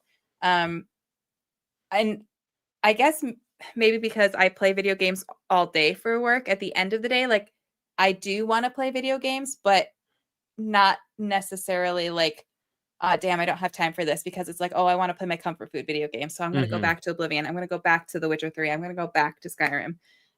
So when I talk about my backlog and how I don't have enough time in the day, it's because I want to play all of those for work, not because I want to play them in my free time. Yeah. Yeah. Tommy said, I uninstalled the show because the Orioles have sucked the joy out of baseball for me. I'm so this year." sorry, Tommy. I'm sorry. Yeah. They have a bright future ahead. Hold your head up. All right. As I say, as a Mets fan who's been through it most of my life. Yeah, I mean, like I'm going through it right now. Because we got the alters a few days ago. I was like, oh, this is something that I could talk about for this week's show. And then real life just came a knocking in a big way. And I did not get time to play that game. So now I feel guilty because I used this code. I have not gotten time to play it. And so like next week is, I want to make it up to them because, you know, Jesus. So like there are some times where you feel guilty because you couldn't get the job done for folks. And like, there are just times where it's hard to like try to be, you know, we're a PlayStation podcast, but it's like, I want to play Mario Kart right now. Like I'm excited for Death Stranding too, but I also want to kind of get, you know, what's it, Yakuza 0 on the Switch too, just to try it out. So like the balance of like, yeah, work versus play versus like just times where I just want to play like Marvel Rivals, you know, with the buds. So yeah, it's tough. I definitely feel that hard, Enigma, just because like day job, I'm working to tell people about games, and then I'm creating content in games outside of it. And when it comes to like indie games, right, there are so many indie games every single week. I feel like I'm years behind on playing things, especially because my console choice is PlayStation, and they usually come way later. Even though I do have a Steam Deck, I just I don't like using that in playing Steam games because I am a trophy addicted human being. It's really tough, and I do feel that struggle. But sometimes I also need like a full week playing nothing and just watching YouTube or someone resetting because The game hole too. I need that. Yeah. And sometimes you just get sucked into like the game hole, or like it's like I just don't feel like playing. I just feel like watching something right now. Mm-hmm. You know, and those suck when you get into those lulls because you're like, I know I really should be playing something for podcast, but you just don't. You just don't have that dog in you. Yeah, like Tommy brings up Expedition 33. I still need to finish that game. I love it. It's my front runner for game of the year right now. But like what is time? I have so many games like that too where okay, so I guess to this question, this has happened a lot though, where like I played Indiana Jones in my free time, never beat it because I got frustrated. I stepped away from it, and as soon as I step away from the game, I'm not going back to it. Unfortunately, it doesn't matter what reason I step away. And I was loving that game. Outlaws. I was obsessed with Outlaws. I was doing every little thing I could possibly do. I don't even remember what happened. Something happened, and I had to take a little hiatus, and then never picked it up again. And I was absolutely loving that. Like I got, the PR box. I got my little Nyx plushie. I got like all this stuff. I was obsessed, and that was the only thing I wanted to play. I was thinking about it all day. Had to step away. Probably got sick. Who knows? And then just never went back to it. Silent Hill 2. Now that was a game that I was streaming, so that was like a work game, but still stepped away from it. I don't know if I'm ever going to beat it. I think I had an hour left in that game. It's the balance. The balance is truly the hardest, especially when you have like something to review. It's like God, really, it puts extra pressure on me, and I genuinely don't like it. But and then when you play so many games, it's hard. If you do step away, it's hard to remember how to play the game that you left because you have played 10 games since then, That's what happened when Horizon Forbidden West came out. Because Elden Ring came out, and I started Horizon and then decided to hop into Elden Ring, and that took over my life for the next few months. And then I want to say August, September, months later, I tried to pick up Forbidden West, and I could not play it. I was in Elden Ring mode. It felt foreign to me, so I had to just restart it. And that was like 20-30 hours that I'd already put into it. That was me with the DLC for that. Yeah. I tried to pick up and play the DLC, and I was like, I don't know what I'm doing. Again, that was another one. I think I had an hour left of the DLC, just never beat it. So in that aspect, absolutely, I feel that. Yeah. Well, listen, great questions, great show all around, but it's time we wrap on up here. This is a long one. It didn't even feel like that. Anything you'd like to spotlight before we get on out of here, Light? Just my usual stuff. You can follow me at Lightweight Gaming or Lightweight Games on all of the socials everywhere. And then you can follow me on either my gaming YouTube channel or my reaction YouTube channel, which is Lightweight Gaming or Lightweight Reacting. I also, as I'm complaining about not having enough time, I might be launching a platinum channel, possibly, where I just get platinums. That channel has been created, so I'm hoping I can start posting content there soon, so you can check that out. That's Platinum Blonde Gaming. Ooh, let's go. What's the next milestone to get a new plaque for your channels? What's the next million? A million. We got that. I'm so close. No, but we're just gonna keep making new channels and getting new 100,000 plaques. So you need 8 more to get 1 million worth of plaques, right? Yeah. For 100K each. Yeah, we can do that. All right. I'll get one of those plaques. How hard is it gonna be? She's got 2 of them. I can get one. If boys can do it, how hard can it be? Hey, come on, we got this. What? I gotta make content on the regular. I don't know about that. I'm tired right now. Kyle Stevenson, anything you'd like to spotlight before we get on out of here? Myself, Mr. KSEP everywhere except for Twitter. I'm not there pretty much anymore. And tell people you love them. It means a whole lot, no matter if they're in games or not. Please tell people how much you appreciate and love them and support them. And if you want to follow all the indie game stuff that we do at 61 Indie, you can go to 61indie.com. We announced when the next showcase is September 18th. We're already doing another one. Woo! Yay! Talk about not enough time. Submissions open on Friday. So if you have any indie devs that you want to throw us our way, go to 61indie. Tell them to go to 61indie.com and fill out the form on Friday. Is when we already have so many developers emailing us. Hey, when do the forms open? We're very clear. June 20th. Well, you can follow me over at Mr. Badbit on Blue Sky or The Bad Place. You can follow this show over at PS Trophy Room on Blue Sky or at The Bad Place. You can you can hit like, share, subscribe over here on YouTube. It really does help us out. It grows awareness. So if you're in the chat right now and you haven't done it, I don't know why you wouldn't. Hit that like button. It really does help blow up this video and get it out there to as many folks as possible.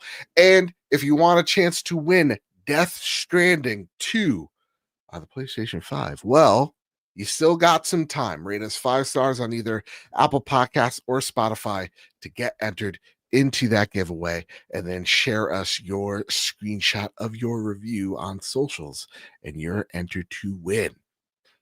With all that said, with all that out of the way, everybody, keep your wits about you, keep hunting, and keep playing PlayStation. See you guys. I love you.